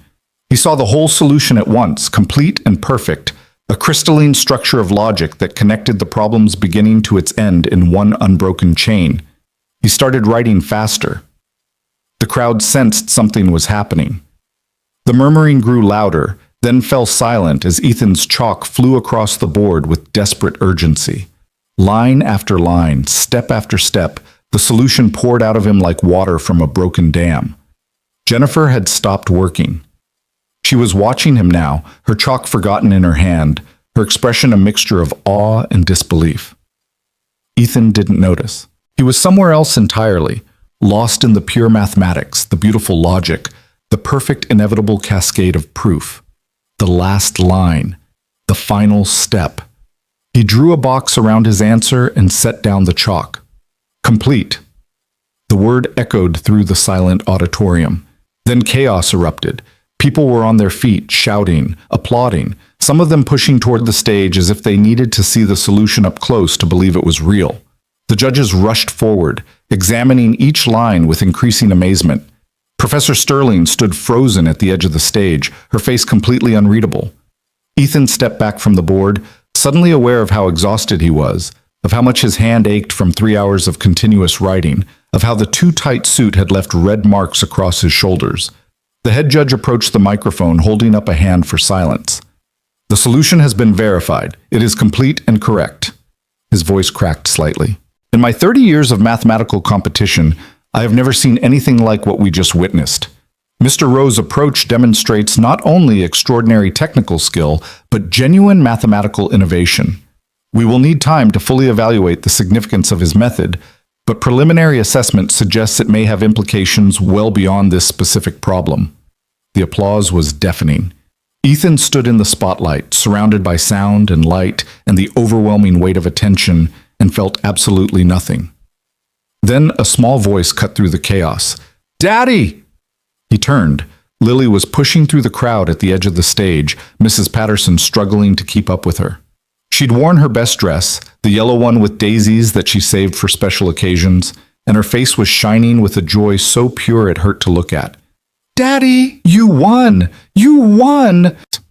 He lifted her into his arms, heedless of the cameras, heedless of the crowd, heedless of everything except the warmth of his daughter against his chest. "I won, baby girl." "I knew you would. I knew it." Over Lily's shoulder, Ethan saw Professor Sterling watching them. Her expression had changed. The ice had cracked, showing something human underneath. She looked almost lost, as if everything she'd believed about the world had suddenly shifted beneath her feet. Their eyes met across the chaos of the auditorium. Then Lily was tugging at his sleeve, demanding his attention, and the moment passed. The aftermath of the competition was a blur of congratulations and interviews and more attention than Ethan had received in his entire life combined. Reporters wanted to know his story. Professors who'd never acknowledged his existence wanted to shake his hand. Students took pictures with him like he was a celebrity. Through all of it, Ethan kept Lily close, kept his answers brief, kept looking for the exit. He found it 2 hours later, slipping out a side door into the cool evening air, with Lily half asleep on his shoulder. Mrs. Patterson had offered to take her home, but Ethan needed his daughter with him, needed the reminder of what he'd done this for. Mr. Rowe. He turned. Evelyn Cross stood in the doorway, silhouetted against the light spilling from inside. I wanted to catch you before you disappeared. She walked toward him, her heels clicking against the concrete. Congratulations. That was the most remarkable thing I've ever witnessed. Thank you. I meant what I said the other day, about opportunities. She stopped a few feet away, her expression serious. But now that you've won, those opportunities have expanded significantly. There are people who want to talk to you. Important people. Universities, research institutions, foundations. You've made quite an impression. I appreciate that. But right now, I need to get my daughter home. Of course. We can talk tomorrow, or whenever you're ready. Evelyn reached into her purse and withdrew a card. My direct line. Call me when you're ready to discuss your future. He took the card, tucked it into his pocket. Thank you, Mrs. Cross. Evelyn, please. She smiled, but her eyes remained thoughtful. You know, when I first heard about you, I assumed you were a feel-good story, the janitor who got lucky. But what you did in there today, that wasn't luck. That was genius, real, undeniable genius. She paused. The world doesn't see enough people like you, Mr. Rowe. People who fight their way up from nothing, who refuse to let circumstances define them. Don't let this moment pass without claiming what you've earned. She walked back inside, leaving Ethan alone in the darkness with his sleeping daughter and a business card that felt heavier than paper should. The drive home was quiet except for Lily's soft breathing from the back seat. Ethan kept the radio off, letting the silence fill the car, letting his mind process everything that had happened. He'd won. Against all odds, against every expectation, against a competition designed specifically to destroy him, he'd won. But what did winning mean? What came next? He thought about the medical bills on his counter, the surgery Lily needed, the $60,000 that might as well have been $60 million for all his ability to pay it. He thought about Evelyn Cross's promises, about the opportunities she dangled before him. He thought about Professor Sterling's face in that final moment, the crack in her armor. And he thought about the mathematics itself, the pure, beautiful logic that had carried him through 3 hours of competition like wings carrying a bird. The work he'd done today wasn't just problem solving, it was creation. He'd built something new, something that the judges said might have implications beyond the competition. For 8 years, he'd buried that part of himself, locked it away like something dangerous. But today it had broken free, and he wasn't sure he could lock it up again. He pulled into the parking lot of their apartment complex and sat for a moment with the engine running, staring at the building where he'd spent 3 years surviving. You should show them, Lily had said. You should show everyone. He'd shown them. But somehow, he had the feeling this was only the beginning. Ethan carried Lily upstairs and tucked her into bed without waking her. He removed her shoes and her special occasion dress, replacing them with her favorite pajamas, the ones with the stars and moons that she'd picked out herself at the thrift store. He checked her heart monitor, verified that everything was stable, kissed her forehead, and turned off the light. Then he sat at the kitchen table with his cold coffee and his racing thoughts and waited for morning. The morning brought a knock at the door that Ethan hadn't expected. He'd been awake for hours, watching dawn break over the parking lot, drinking coffee that did nothing to cut through his exhaustion. Lily was still asleep, her heart monitor beeping its steady rhythm in the next room. The apartment was quiet except for the hum of the refrigerator and the distant sound of traffic from the highway. The knock came at 8 o'clock, sharp, deliberate. Ethan opened the door to find Professor Vivian Sterling standing on his doorstep. She looked different than he'd ever seen her. No tailored blazer, no intimidating heels. She wore a simple gray sweater and slacks. her silver hair slightly disheveled, her makeup absent in a way that made her look somehow more real. In her hands, she held a folder stuffed with papers. "May I come in?" Her voice was quiet, almost uncertain. Ethan stepped aside without speaking.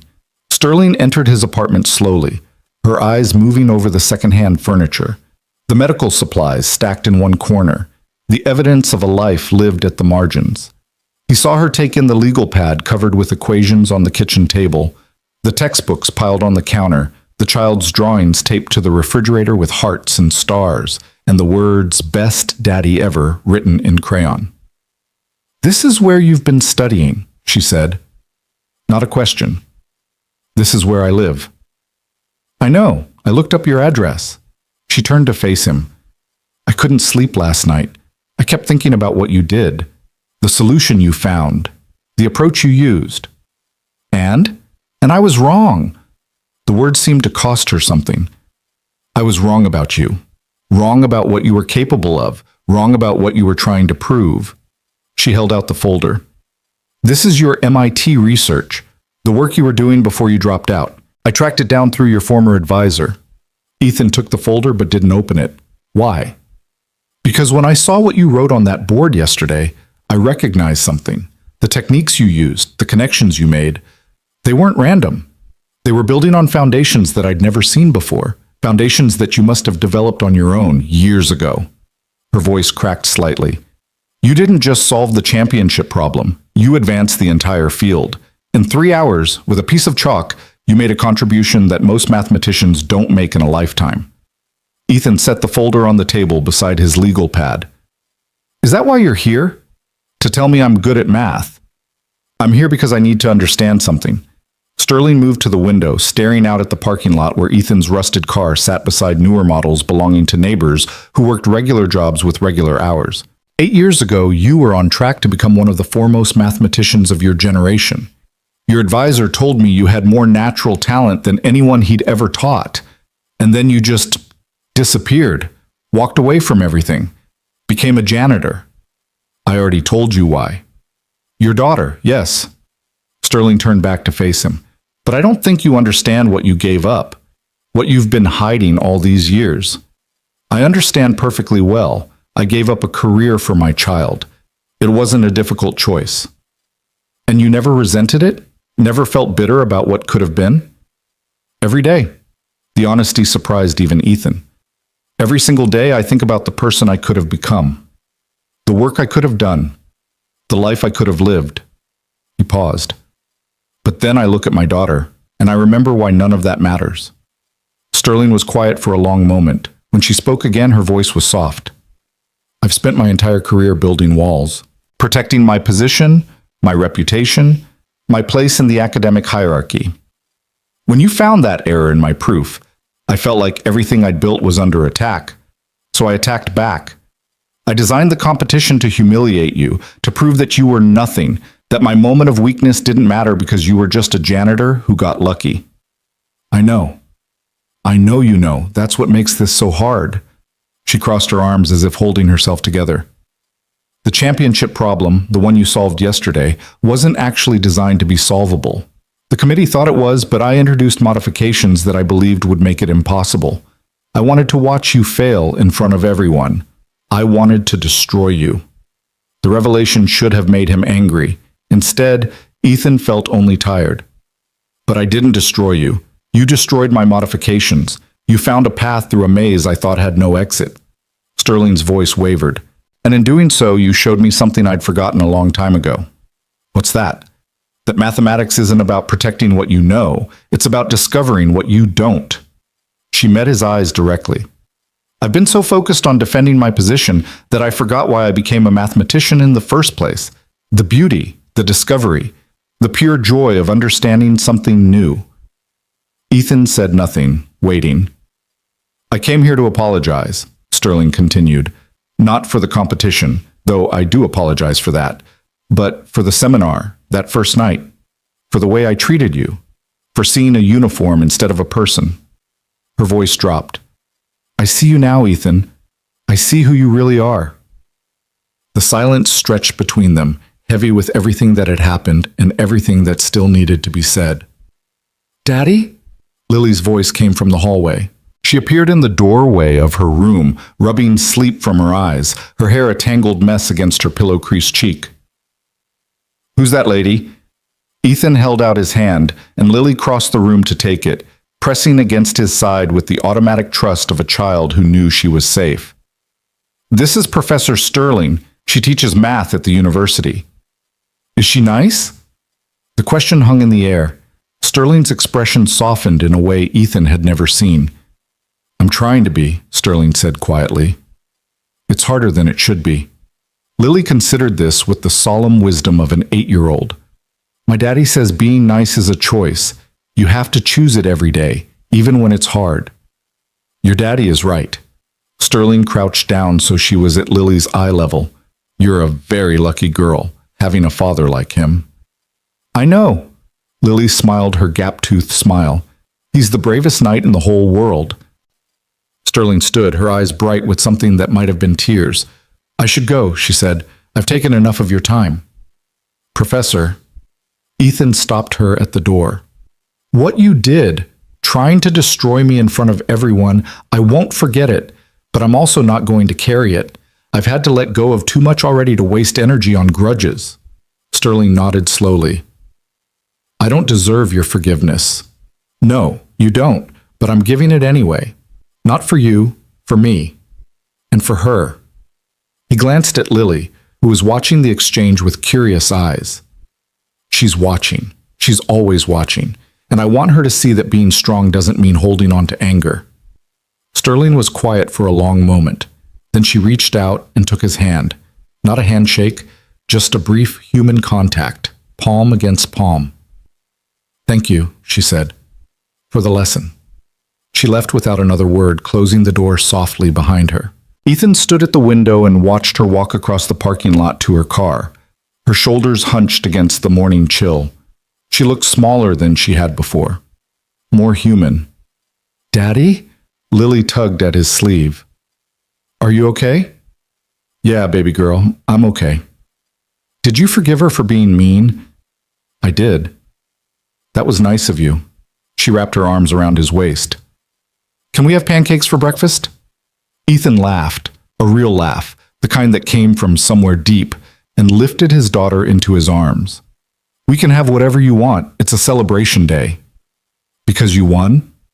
"Because we're together. That's always worth celebrating." He made pancakes while Lily set the table with the careful precision she brought to everything, arranging the plates and napkins and forks with the seriousness of a surgeon preparing for an operation. The morning sun streamed through the kitchen window, painting everything in gold, and for a few precious minutes, the world outside, the bills and the medical appointments and the uncertain future faded away. They were eating their second helping of pancakes when Ethan's phone rang. The number was unfamiliar, but he answered anyway. "Mr. Rowe, this is Dr. Sarah Chen's office at Boston Children's Hospital. The doctor wanted me to call you directly." Ethan's heart stuttered. "Is something wrong?" No, nothing like that. Actually, it's good news." The voice on the other end was warm, almost excited. "We received a call this morning from the Cross Foundation. They've committed to covering the full cost of Lily's surgery. All of it. You won't owe a cent." The words didn't make sense. Ethan heard them, but they refused to arrange themselves into meaning. "I'm sorry, can you repeat that?" "Evelyn Cross personally approved the funding. She said to tell you it's not charity. It's an investment in a family that's already proven what they're capable of." A pause. "Mr. Rowe? Are you still there?" "I'm here." His voice came out strangled. "I'm here. Thank you. Thank you so much." He hung up and sat very still, staring at nothing. "Daddy?" Lily's voice was worried. "What's wrong? You look funny." Ethan pulled her into his lap, holding her so tight she squirmed in protest. "Nothing's wrong, baby girl. Nothing's wrong at all." He was crying now, tears streaming down his face, but they were tears of relief, of joy, of something too big to name. "Someone very kind is going to help pay for your heart surgery. All of it. You're going to get better, Lily. You're going to be okay." "I'm going to be okay?" "You're going to be more than okay." You're going to grow up to be a marine biologist who goes to space to study alien fish. You're going to be anything you want to be. Lily was quiet for a moment, processing this information with her characteristic seriousness. Then she looked up at him with eyes that held wisdom far beyond her years. Is it because you won the math competition? Partly, but mostly it's because good people exist in the world. People who want to help other people. Like you help me? Yeah, sweetheart, like I help you. She nodded, satisfied with this answer, then wriggled free to finish her pancakes. I'm going to write a thank you card, she announced. That's what you do when someone helps you. You say thank you. That's exactly right. And I'm going to draw them a picture of alien fish so they know what I'm going to study. Ethan laughed through his tears. I think they'd like that very much. The rest of the day passed in a haze of phone calls and arrangements and the slow, overwhelming realization that everything was about to change. Doctor. Morrison called to offer congratulations and discuss potential academic opportunities. Marcus Chen texted to say the video of Ethan's championship solution had gone viral, with mathematicians around the world analyzing his techniques. Even a reporter from the local news left a message asking for an interview. But through all of it, Ethan kept coming back to one moment, the look on Lily's face when he told her she was going to be okay. The way her whole body had relaxed, as if she'd been carrying a weight she was too young to even understand. She'd known. On some level, she'd always known that something was wrong with her heart, that the beeping monitor beside her bed measured something important, that her father's worry went deeper than normal parental concern. And now, for the first time in her short life, she could let that weight go. That night, after Lily was asleep, Ethan sat at the kitchen table with the folder Professor Sterling had left behind, his old research, the work he'd abandoned 8 years ago. He opened the folder and began to read. The notes were in his own handwriting, but they felt like they'd been written by a stranger, a younger man, full of confidence and ambition, pursuing questions that seemed impossibly removed from the life Ethan had lived since then, prime distribution patterns, novel approaches to classic problems. The beginnings of a framework that, according to his former advisor, might have led to significant advances in the field. He'd been so close. And then he'd walked away. But sitting here now, reading these old notes through eyes that had seen so much more than the young man who wrote them, Ethan realized something he hadn't understood before. Walking away hadn't killed his mathematics. It had transformed it. The techniques he'd developed in isolation, the approaches that had won him the championship, the intuitions that had let him see solutions others couldn't. None of that would have emerged if he'd stayed on the traditional path. His years as a janitor, his late nights studying alone, his struggle to keep learning while keeping Lily alive, all of it had shaped him into something different than he would have been. Something maybe even better. The thought was strange and uncomfortable and absolutely true. He closed the folder and set it aside. Tomorrow there would be decisions to make, opportunities to consider, a future to build. But tonight, the only thing that mattered was the soft sound of his daughter's breathing from the next room, steady and strong, full of life and possibility. Ethan Rowe, the night janitor who had beaten the impossible, turned off the lights and went to sleep. For the first time in 8 years, he didn't dream about what might have been. He dreamed about what was coming next. The week following the Euler Challenge brought a flood of attention that Ethan had never anticipated and wasn't entirely sure he wanted. His phone rang constantly with calls from reporters, academics, and strangers who'd seen the viral video of his championship solution. His email inbox overflowed with interview requests, speaking invitations, and offers of various kinds, some legitimate, some clearly opportunistic, all of them overwhelming for a man who'd spent 3 years perfecting the art of invisibility. He returned to his night shift at the university because the bills hadn't stopped coming just because he'd won a math competition, and because routine was the only thing keeping him grounded while the rest of his life spun wildly off its axis. But pushing his cleaning cart through the corridors of Morrison Hall felt different now.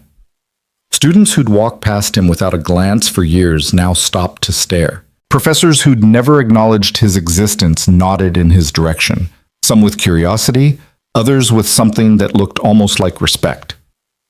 The strangest encounter came on Tuesday night, when Ethan was mopping the floor outside Professor Sterling's seminar room, the same room where everything had started, where he'd found the error in her proof and set this whole impossible chain of events in motion.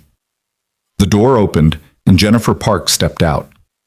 The woman who'd faced him in the championship round, who'd watched him solve the impossible problem while her own work stalled on the board. She looked tired, dark circles under her eyes, her usually neat hair pulled back in a messy ponytail. "Mr. Rowe." She stopped a few feet away, her arms crossed tight against her chest. "I was hoping I'd run into you." "Miss Park." He leaned on his mop, giving her his full attention. "How are you doing?" "Honestly?" She laughed, but there was no humor in it. "I've been better. It's not easy losing to someone like you." "Someone like me?" "A janitor. Someone without formal training. Someone who shouldn't have been able to do what you did." She shook her head quickly. "I don't mean that as an insult. I mean, I've been studying mathematics my entire life. I have 3 degrees. I've published papers, won awards, built my whole identity around being good at this one thing. And then you walk in off the street and do in 3 hours what I couldn't do in 5. I didn't walk in off the street. I've been studying for 8 years. Alone, at your kitchen table, while working full-time and raising a child." Jennifer's voice cracked slightly. "Do you have any idea how that makes the rest of us feel? Like everything we've done, all our training and credentials and sacrifices, none of it matters. Natural talent trumps everything." Ethan was quiet for a moment, considering his response. "When I was at MIT," he said slowly, "before I dropped out, my advisor told me something I didn't understand at the time. He said that talent is just the starting point. What matters is what you do with it and why." "And what did you do with yours?" "I abandoned it. For 8 years I pushed it down and told myself it didn't matter. I cleaned floors and changed trash bags and pretended I was okay with being invisible." He met her eyes directly. "The only thing I did right was keep learning. Not because I thought it would lead anywhere, but because I couldn't stop. Mathematics is as essential to me as breathing. Taking it away would be like taking away part of my brain." Jennifer was silent, processing this. "The point is," Ethan continued, "what I did in that competition wasn't about natural talent. It was about 8 years of lonely work that nobody saw. It was about solving problems in the dark, with no feedback, no support, no one telling me I was on the right track. You had professors guiding you, peers challenging you, a system designed to help you succeed. I had a legal pad and a laptop with borrowed textbooks." He paused. "We took different paths to the same room, that's all. Your path isn't less valid than mine." "Then why does it feel that way?" "Because you're comparing yourself to someone else's journey instead of measuring yourself against who you were before." Ethan picked up his mop. "You're brilliant, Jennifer. Anyone can see that. The question isn't whether you're as good as me. The question is whether you're as good as you can be. And that's a question only you can answer." She stood there for a long moment, something shifting behind her eyes. "Professor Sterling wants to talk to you," she finally said. "She asked me to deliver the message. She's in her office." "Now?" "If you have time." Jennifer turned to leave, then stopped. "Mr. Rowe, thank you for what you said. I'm not sure I believe it yet, but thank you." She walked away, leaving Ethan alone in the corridor with his mop and a summons he hadn't expected. Professor Sterling's office was on the 4th floor of the mathematics building, a corner space with windows overlooking the campus quad. Ethan had cleaned this room dozens of times over the years, always after hours, always when Sterling was elsewhere. Standing in front of her desk while she was sitting behind it felt fundamentally wrong, like wearing shoes on the wrong feet. "Please sit." Sterling gestured to a chair across from her. "I know this is unusual. I appreciate you coming." Ethan sat, keeping his posture straight, his expression neutral. Whatever this was about, he wasn't going to show weakness. "I've been thinking about our conversation the other day," Sterling began, "about what you said regarding forgiveness, about letting go. And I realized I owe you more than an apology. I owe you an explanation." She folded her hands on her desk, her silver rings glinting in the lamplight. 23 years ago, when I was a young professor just starting my career, I was exactly where you were. Overlooked, underestimated, dismissed because I was a woman in a field dominated by men. Ethan said nothing, waiting. "I fought for everything I achieved. Every publication, every grant, every ounce of respect. I earned it through blood and sweat and sacrifice. And somewhere along the way, I started believing that anyone who hadn't fought the same way I had didn't deserve to succeed. Her voice softened. When you found that error in my proof, I didn't see a talented person who'd noticed something I'd missed. I saw a threat. Someone who might prove that all my fighting had been unnecessary, that talent alone was enough. I'm not a threat to you. I know that now. But fear isn't rational. She opened a drawer and withdrew a thick document, sliding it across the desk. This is the formal announcement of the Sterling Foundation Fellowship for Overlooked Talent. I'm funding it personally. It will provide full financial support for university staff members who demonstrate exceptional academic potential but lack the resources to pursue formal education. Ethan looked at the document but didn't touch it. I'm not asking you to forgive me again, Sterling continued. I'm asking you to help me build something that can make a difference, not just for you, but for everyone like you. Everyone who's been invisible. Everyone who's been dismissed because of their job title or their background or the way they look. Why me? Why not someone with actual academic credentials? Because you understand what it feels like to be invisible. And because, she hesitated, because you showed me something important. You showed me that holding on to power and status isn't the same as using them for good. I've spent my whole career building walls. It's time to start building doors. The offer hung in the air between them, weighted with history and hurt, and the possibility of something new. I'll think about it, Ethan said finally. That's all I ask. He stood to leave, then turned back. Professor, the championship problem, the one you modified to be impossible, how did you expect it to end? Honestly? A ghost of a smile crossed her face. I expected you to fail. I expected to stand there and watch you crumble, and I expected to feel vindicated. The smile faded. Instead, I watched you create something beautiful, and I felt small, petty. Everything I'd tried to make you feel, I felt myself. That's called karma. Yes, I suppose it is. She looked at him with something that might have been respect. You're a good man, Ethan Rowe. Better than I deserve to encounter. I'm just a father trying to take care of his daughter. Everything else is extra. He left her office and walked back to his cleaning cart, the document about the fellowship tucked under his arm. The corridors were empty and quiet, the way he'd always preferred them, the way he'd come to love during 3 years of midnight work. But something had shifted. The invisibility that had once felt like protection now felt like a cage. The anonymity that had kept him safe now felt like a weight. He'd been hiding for 8 years. From his own potential, from the grief of what he'd lost, from the fear of wanting something and failing to get it. Maybe it was time to stop hiding. The call from Evelyn Cross came the next morning while Ethan was making Lily's breakfast. I hope I'm not interrupting, she said. I know you must be overwhelmed with attention right now. Somewhat. Ethan balanced the phone between his ear and shoulder while flipping pancakes. But I always have time for the person who's paying for my daughter's surgery. About that, I want to be clear that there are no strings attached. The foundation's support is unconditional. Whether you accept any of my other offers or not, Lily's medical care is guaranteed. I appreciate that. But I do have other offers. Evelyn's voice took on a businesslike tone. Specifically, I'd like to propose something more comprehensive.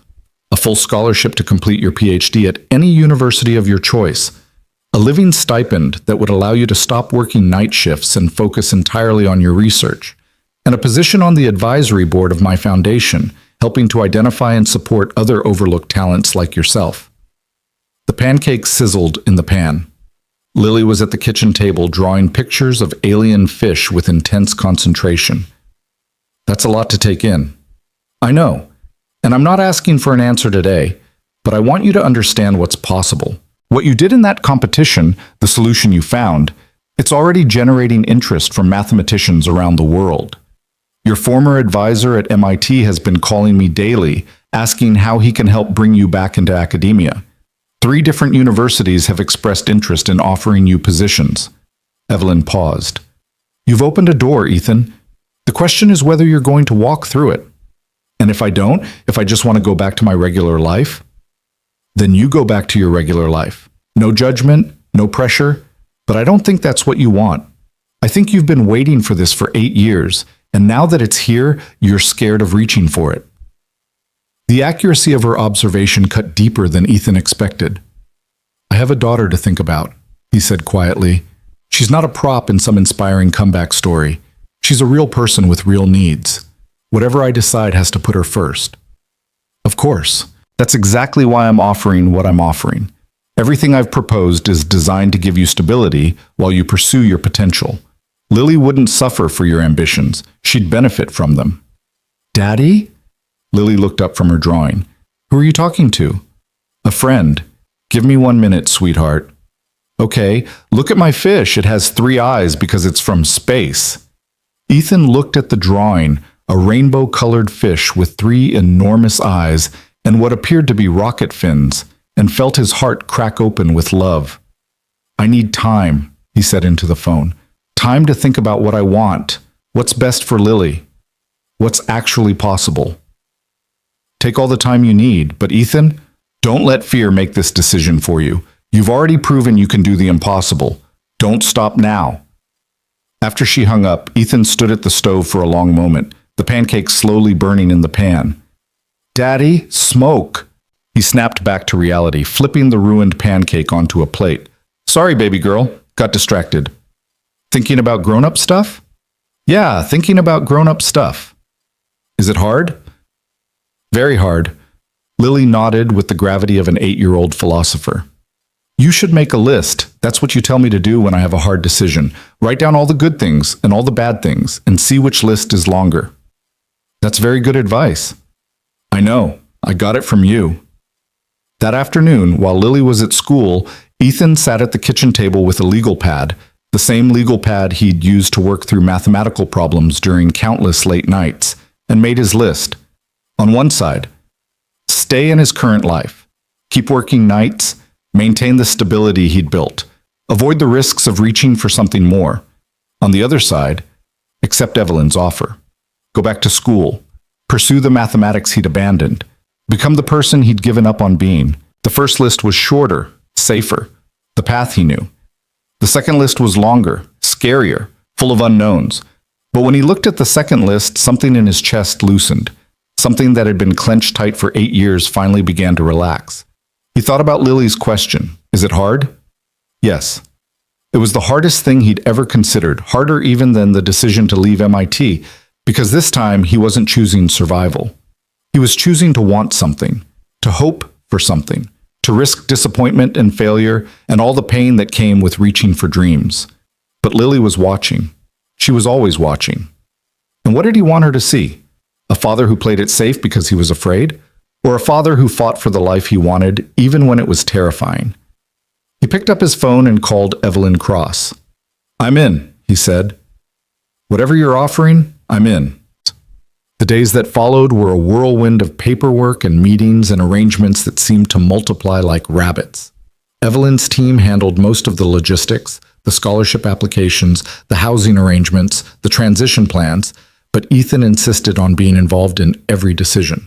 This was his life, his daughter's life. He wasn't going to hand control to anyone, no matter how well-intentioned.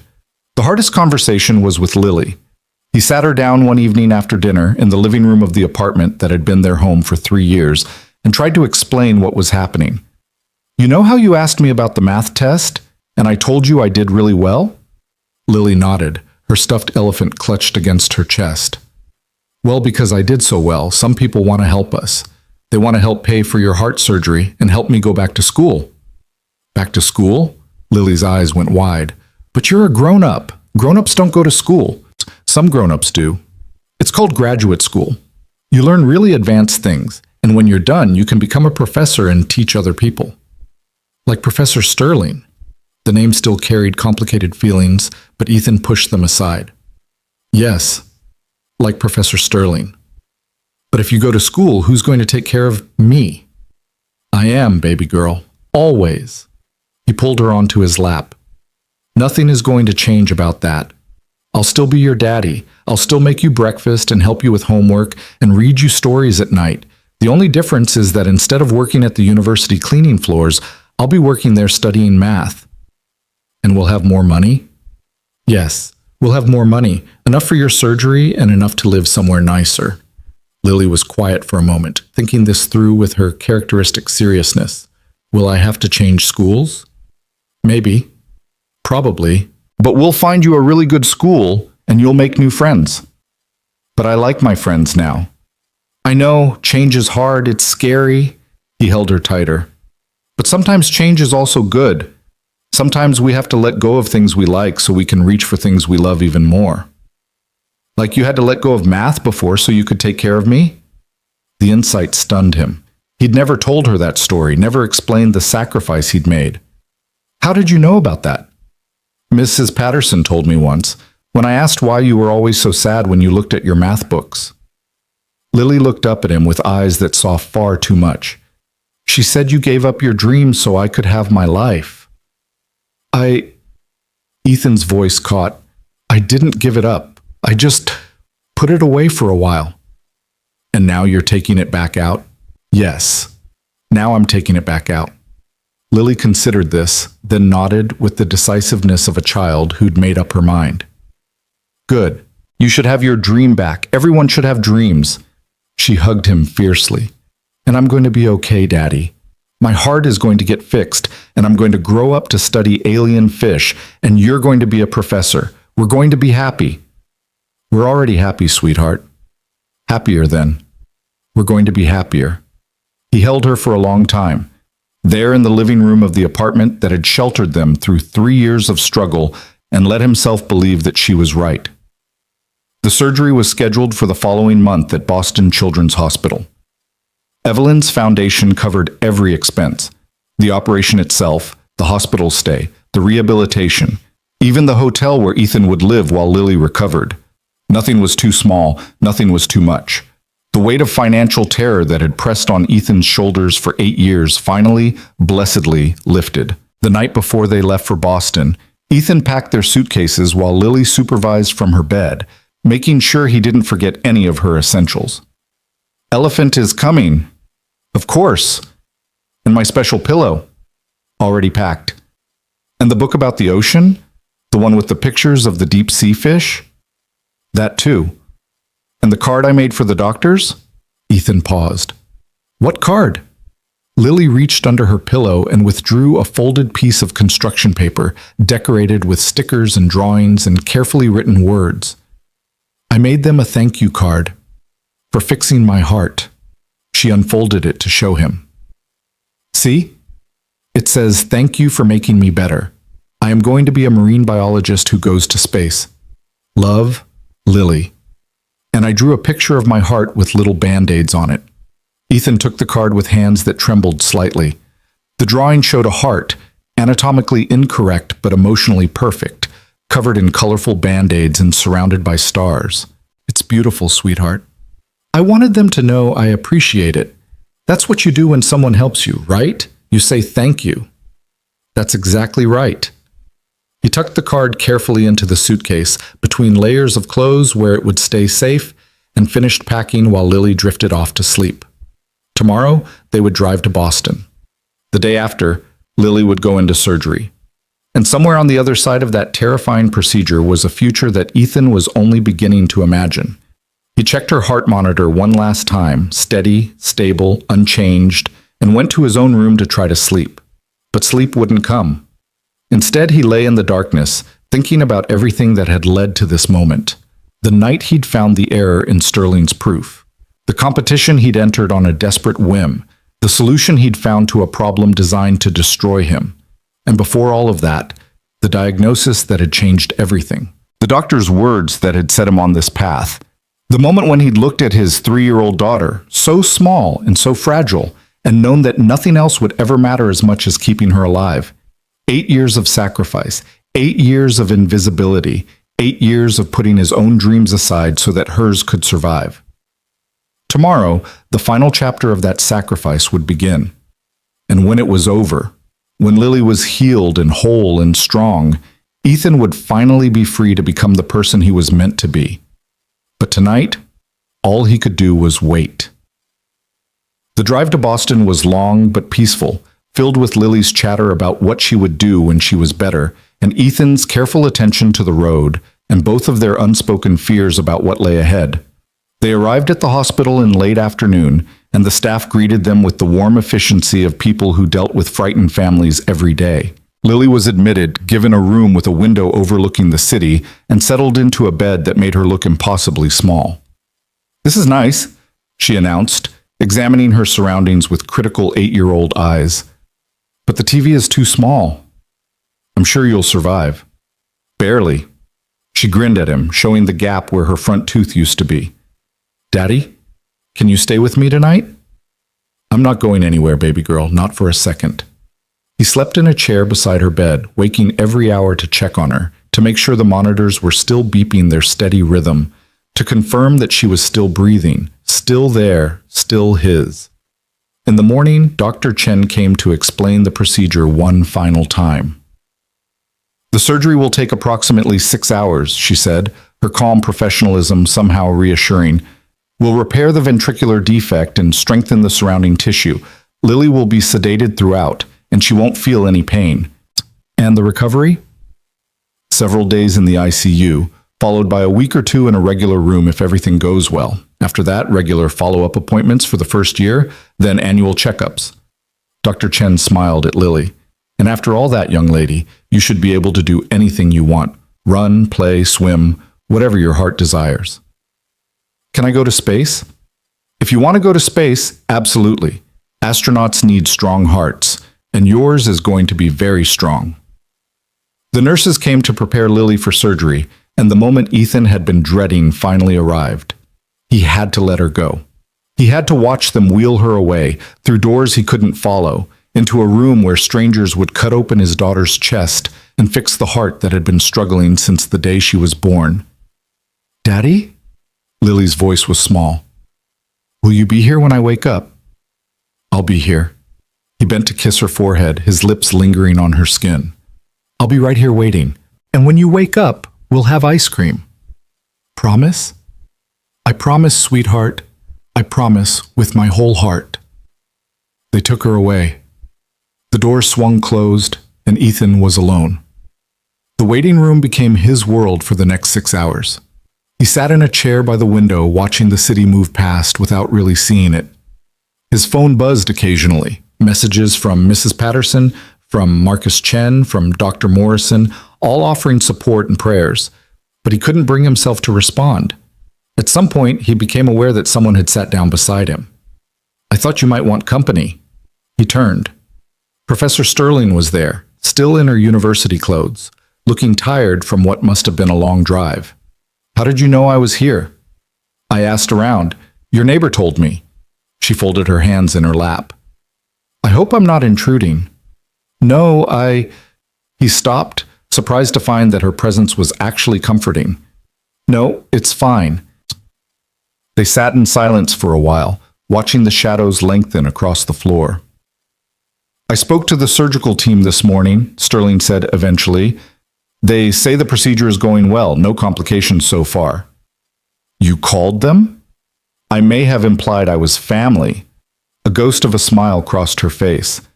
"Academic colleagues can be very persuasive when they want to be." "Thank you." "It's the least I can do, after everything I put you through." She was quiet for a moment. "I've been thinking about what you said, about forgiveness, about letting go." "And?" "And I've decided to retire at the end of this semester." The announcement was so unexpected that Ethan turned to stare at her. "Retire? But you're at the top of your field." "Exactly. Which means I can leave on my own terms, while people still respect me, before I become the bitter old professor who refuses to acknowledge that the world has moved on." Sterling's expression was complicated. "What you did in that competition showed me something important. Not just about mathematics, but about myself. I've been so focused on defending my position that I forgot why I wanted the position in the first place." "Why did you want it?" "Because I loved math. Because solving problems made me feel alive. Because there was nothing in the world more beautiful than finding an elegant proof." Her voice softened. "Somewhere along the way, I lost that. I started caring more about being respected than about doing good work. About protecting my reputation, then about seeking truth. And now? Now I want to find that love again, before it's too late. She looked at him directly. The fellowship I proposed, I want you to be more than just a recipient. I want you to help me design it. Help me create something that will find other people like you and give them the opportunities they deserve. I'm not sure I'm qualified for that. You're the most qualified person I know. You understand what it feels like to be overlooked, to have talent that nobody recognizes, to struggle alone while the system ignores you. She paused. Will you at least think about it? Before Ethan could answer, a nurse appeared in the doorway. Mr. Rowe, the surgery is complete. Your daughter is in recovery. Would you like to see her? He was on his feet before the nurse finished speaking, moving toward the door, toward his daughter, toward the future that was finally, impossibly beginning. Yes, he said. Yes, I would. The recovery room was quiet except for the soft beeping of monitors and the gentle whoosh of the ventilator that was helping Lily breathe. She looked so small in the hospital bed, surrounded by machines and tubes and wires, her face pale but peaceful. Ethan sat beside her and took her hand, so tiny in his, so fragile, and let the tears fall. She was alive. The surgery had been successful. Her heart, the heart that had been failing since before she was born, was finally whole. Hey, baby girl, he whispered. I'm here, just like I promised. She didn't respond, still deep in the anesthesia's embrace, but her fingers twitched slightly against his palm. You did so good, he continued, his voice cracking. You were so brave. And now you're going to get better, and we're going to have ice cream, and you're going to grow up to study alien fish in space. The monitors beeped their steady rhythm. Outside the window, the sun was setting over Boston, painting the sky in shades of gold and pink. Ethan held his daughter's hand and watched her breathe, and for the first time in 8 years, he allowed himself to believe that everything was going to be okay. Hours later, Lily's eyes fluttered open. Daddy? I'm here, sweetheart. I'm right here. Did they fix my heart? They fixed it, baby girl. It's all better now. She smiled weakly, then winced. It hurts a little. I know, it'll hurt for a while. But the doctors say you're going to be completely fine. Good. Her eyes drifted closed, then opened again. Daddy, you look tired. I've been waiting for you to wake up. I didn't want to miss it. You should sleep. I'm okay now. I will, but first, he pulled her stuffed elephant from the bag beside his chair. Someone wanted to see you. Lily's face lit up as she clutched the toy to her chest. Elephant, I missed you. He missed you too. She held the elephant close, her eyes already starting to close again as the medication pulled her back towards sleep.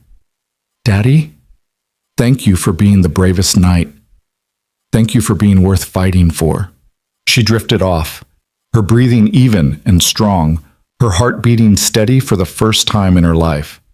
Ethan leaned back in his chair, exhaustion finally catching up with him.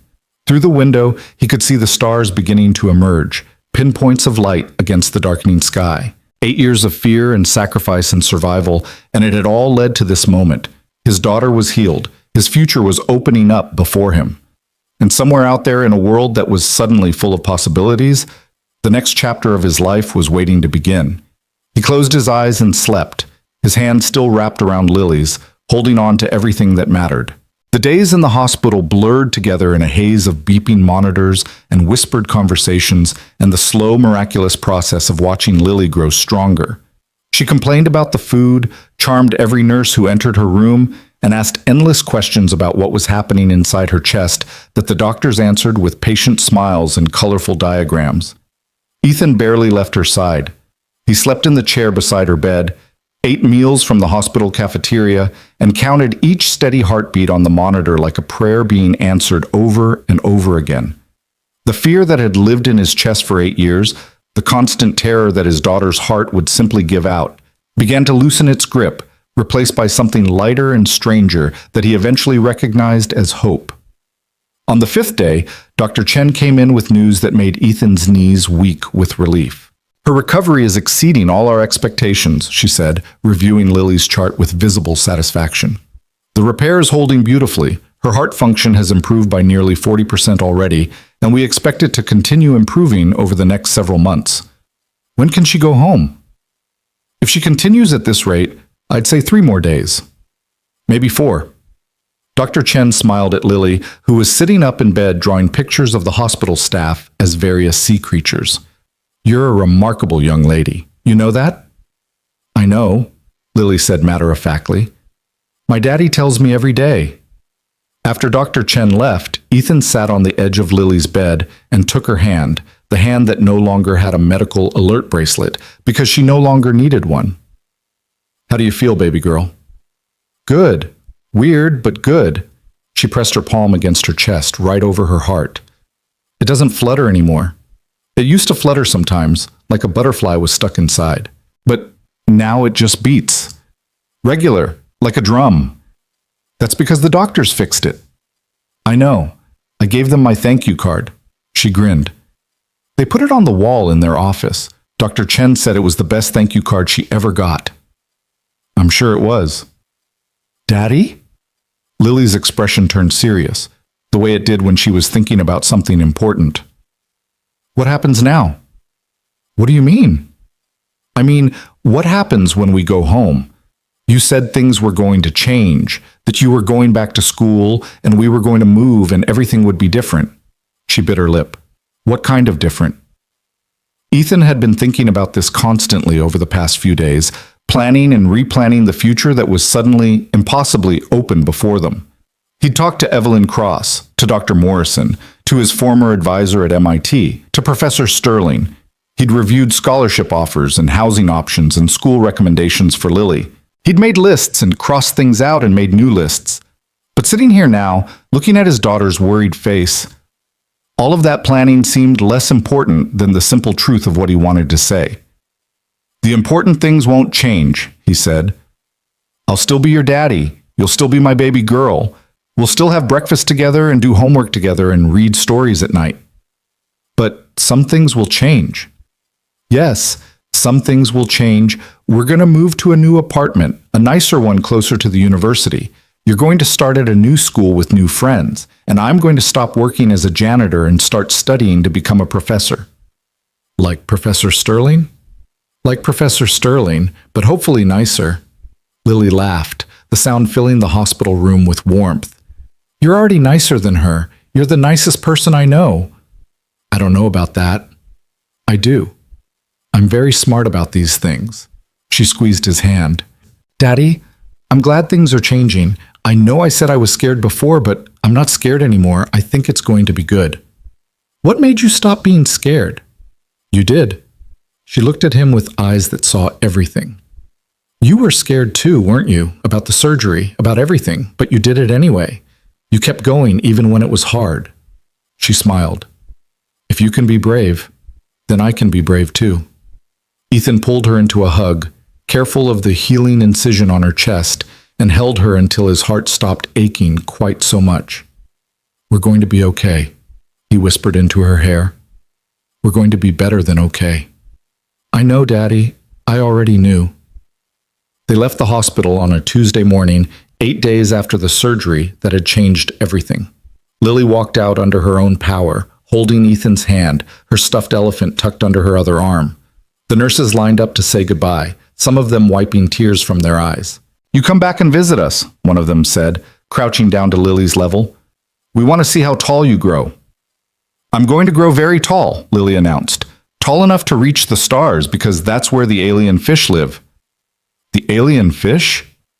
She wants to be a marine biologist who goes to space, Ethan explained. Well, with a heart like hers, I believe she can do anything.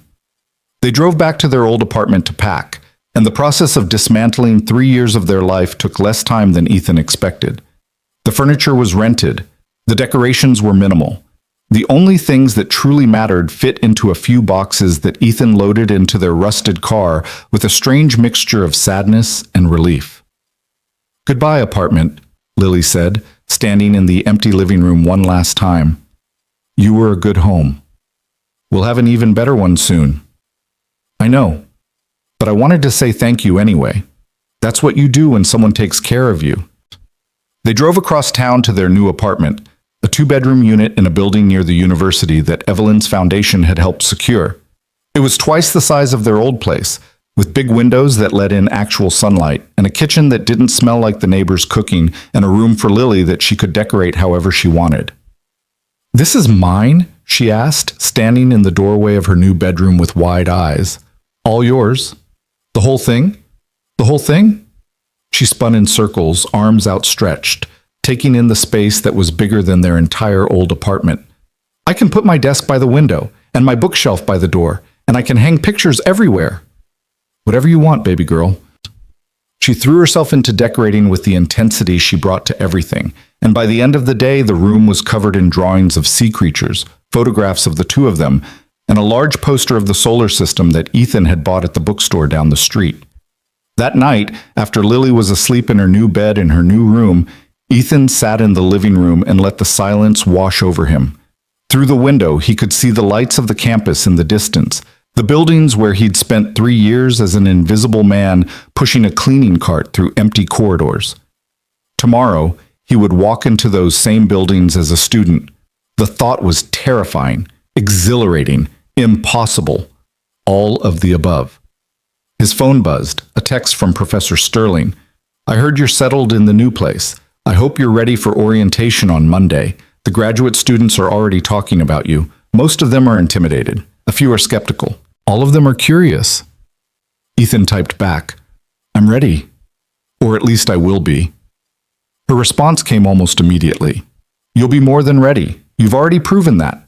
Now you just have to show up and be yourself."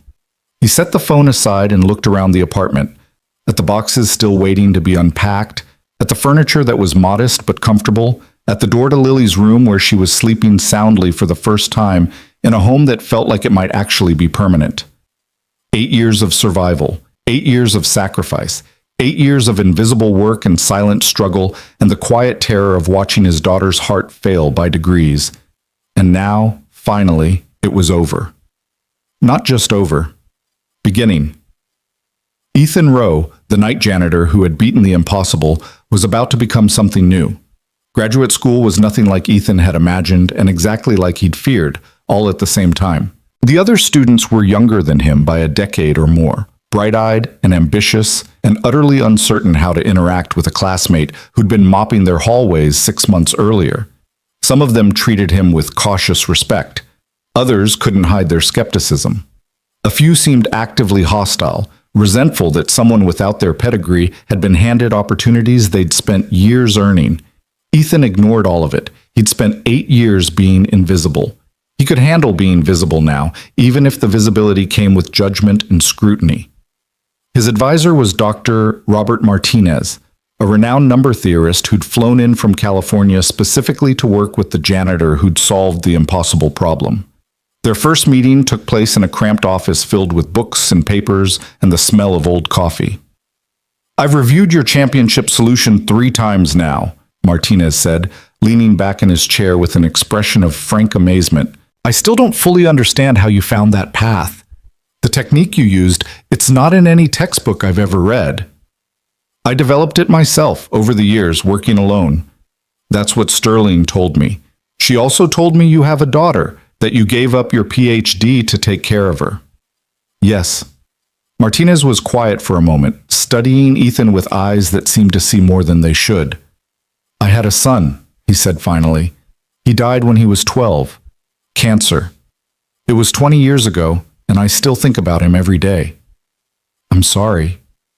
"The point is, I understand sacrifice. I understand what it means to put someone else's needs above your own. And I understand why you might hesitate to reach for something even when it's right in front of you." Martinez leaned forward. "But I'm telling you right now, don't hesitate. Whatever holding back you've been doing, whatever fear is still in your way, let it go. You have a gift, Ethan, a genuine, extraordinary gift. And the world needs to see what you can do with it." The research Martinez assigned him was challenging in ways that made Ethan's brain ache with effort, but it was also exhilarating in ways he'd almost forgotten. The problems weren't just intellectual puzzles. They were doors opening onto landscapes of pure mathematical beauty, vistas of logic and structure that had been waiting for him to discover them. He worked late nights in his office, A real office now, with a window and a desk and bookshelves that he filled with volumes he'd only dreamed of owning. Lily often joined him after school, doing her homework in the corner while he scribbled equations on the whiteboard, the two of them keeping each other company the way they always had. "Daddy, what are you working on?" "A proof about prime numbers, how they're distributed." "Like the prime numbers you taught me? 2, 3, 5, 7, 11? "Exactly those. I'm trying to understand patterns and how they appear." Lily looked at his whiteboard covered in symbols she couldn't read and nodded sagely. "It looks hard." "It is hard, but good things usually are." "Like getting my heart fixed?" "Yes, sweetheart. Exactly like that." Months passed. Lily started at her new school and made friends faster than Ethan had thought possible, her natural charm and curiosity drawing other children to her like magnets. Her follow-up appointments showed continued improvement, her heart growing stronger with each passing week, the repair holding exactly as the doctors had promised. Ethan's research progressed in fits and starts, the way research always did, but Martinez assured him that the work was groundbreaking. A paper was in the works, conference presentations were being planned, the mathematical community was watching, and somewhere in the middle of all of it, Vivian Sterling came back into his life. It started with a knock on his office door one evening when Lily was at a sleepover and Ethan was working late on a particularly stubborn proof. He called out to enter, expecting a student or a colleague, and found Sterling standing in the doorway. She looked different than she had the last time he'd seen her, softer somehow. The sharp edges that had defined her for so long seemed to have smoothed down, replaced by something more human. "May I come in?" "Of course." She took the chair across from his desk, the same way she'd once expected him to take the chair across from hers, and for a moment neither of them spoke.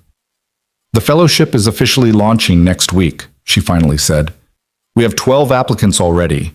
Custodians, cafeteria workers, groundskeepers, people who've been hiding in plain sight just like you were." "That's wonderful." "It is, and it wouldn't exist without you." She paused. "I'm stepping down from the committee. I think it's time for new leadership, someone who actually understands what these people are going through." "And you're telling me this because I want you to take my place. Not now, you have too much else to focus on, but in a year or two, when you've established yourself. I want you to lead the fellowship, help it grow, make sure it becomes everything it should be." Ethan was quiet for a long moment, considering the offer. "Why me?" "Because you're the reason it exists, because you understand what it feels like to be overlooked, and because, she hesitated. "Because I trust you to do it right, to do it better than I ever could." That's a lot of trust from someone who once tried to destroy me in front of the entire university.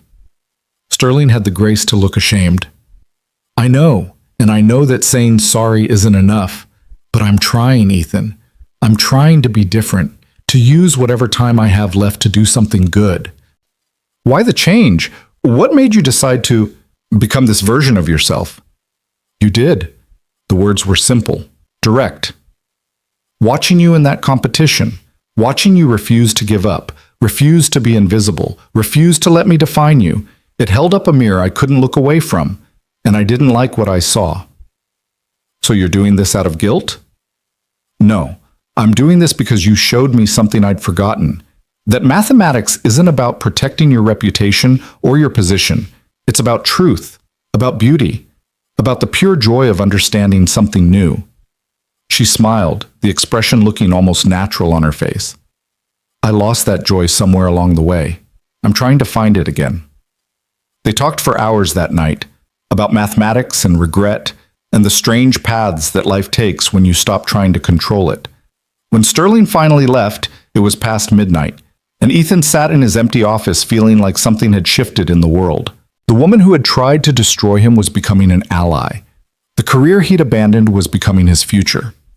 The daughter he'd sacrificed everything to save was becoming stronger every day.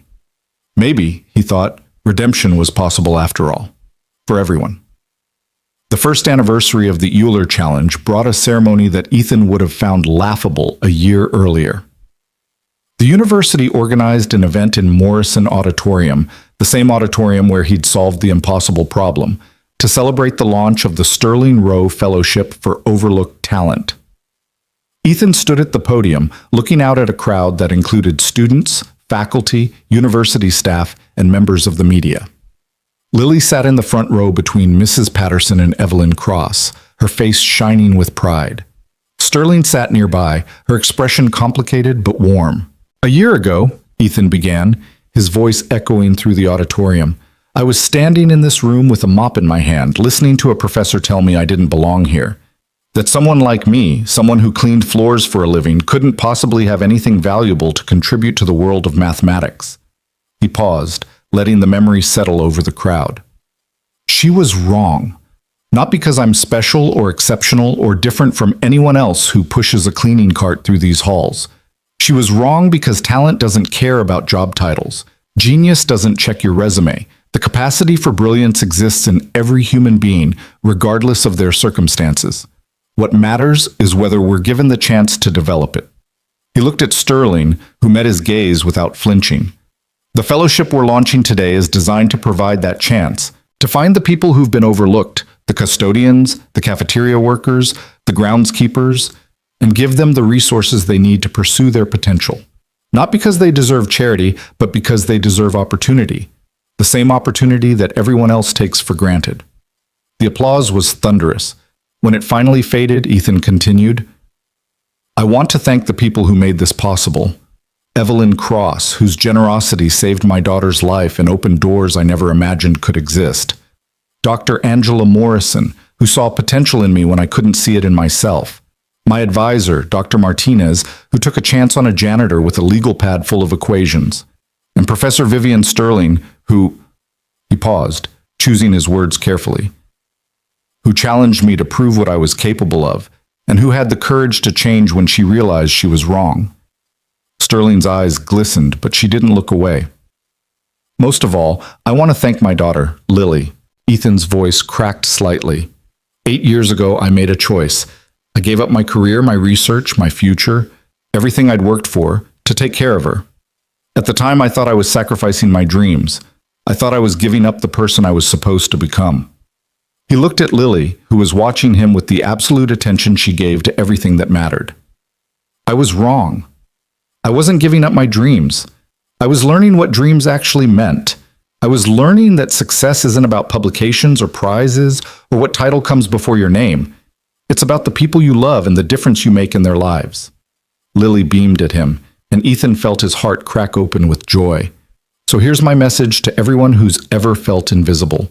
Everyone who's ever been told they don't belong. Everyone who's ever pushed a mop or washed dishes or done the work that nobody sees. You matter. Your potential matters. And if no one else will give you the chance to prove it, then you have to give that chance to yourself.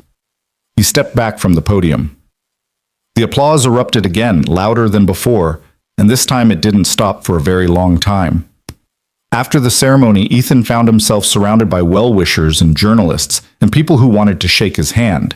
He accepted their congratulations with grace, posed for photos, answered questions as best he could, but his eyes kept drifting to the corner where Lily was showing Sterling the latest addition to her alien fish drawings. "She's remarkable," Sterling said when Ethan finally extracted himself from the crowd and joined them. "Your daughter, she has your mind." "She has her own mind. I just try to keep up with it." "Daddy, I showed Professor Sterling my picture of the deep space octopus. She said it was scientifically plausible. Did she now?"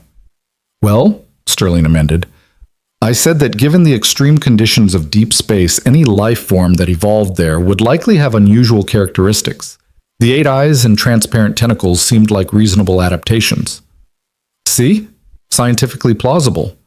Lily looked enormously satisfied. They walked out of the auditorium together, Ethan, Lily, and Sterling, into an evening that smelled of autumn leaves and possibility.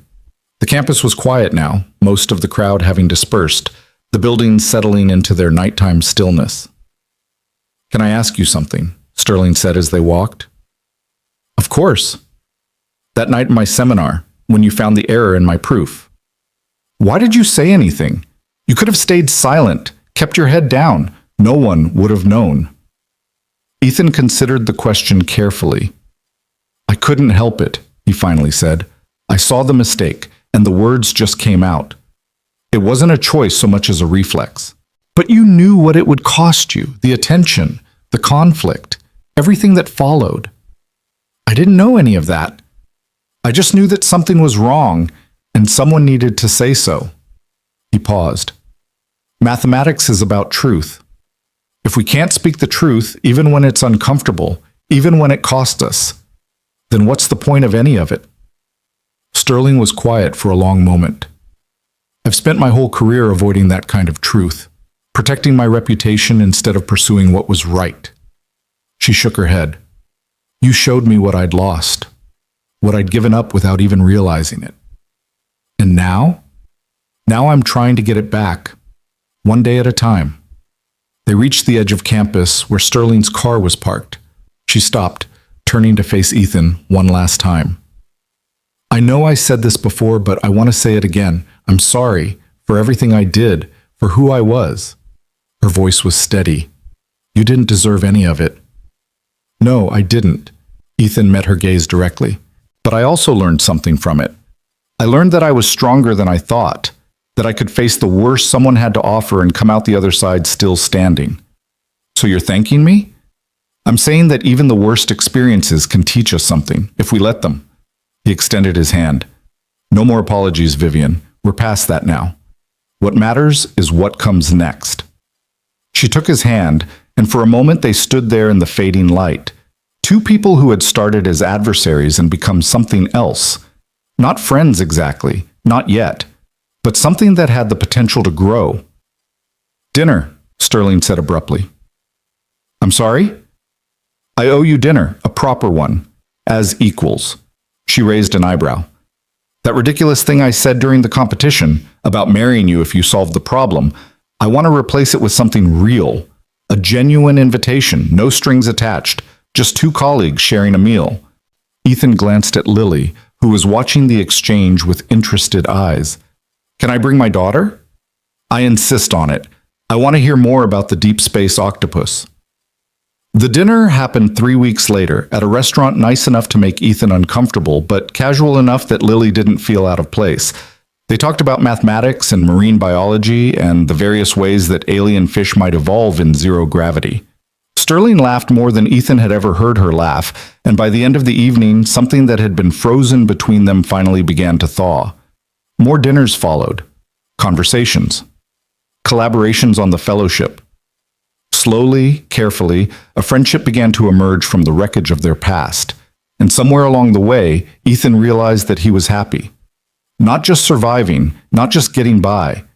Actually, genuinely happy, in a way he'd almost forgotten was possible. The months turned into a year, then two. Lily grew taller and stronger, her heart healthy and whole. Her dreams of studying alien fish expanding to include plans for building the submarines that would carry her to the deepest parts of the ocean. Ethan's research progressed, his publications gaining attention, his name becoming known in mathematical circles around the world. The Sterling Rowe Fellowship awarded its first grants, and stories began trickling in.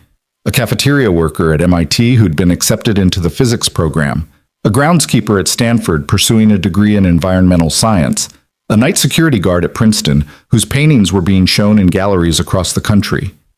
Each story felt like a small victory. Each life change felt like proof that the impossible was possible. On the second anniversary of the Euler Challenge, Ethan found himself standing at his office window, looking out at the campus where everything had begun. It was late evening, the buildings glowing with internal light, students walking paths he'd once mopped in the darkness. Lily was at a friend's house, experiencing the normal childhood she'd finally been given. Sterling was at a conference in Berlin, presenting research they'd collaborated on together. The apartment was quiet, the world was calm, and Ethan Rowe, the single dad janitor who had solved the impossible equation, was exactly where he was supposed to be. His phone buzzed, a text from Lily. Having so much fun. Made pizza with Emma's mom. Miss you though. Love you to the moon and back. He smiled and typed back. Love you more than all the stars in the sky. Outside the window, those stars were beginning to appear, pinpoints of light emerging from the darkness. Ethan watched them for a long time, thinking about the journey that had brought him here. The sacrifices and struggles and small acts of courage that had accumulated into a life worth living. 8 years ago, he had given up everything for his daughter, and in return, she had given him everything back. The phone buzzed again. This time, it was Sterling.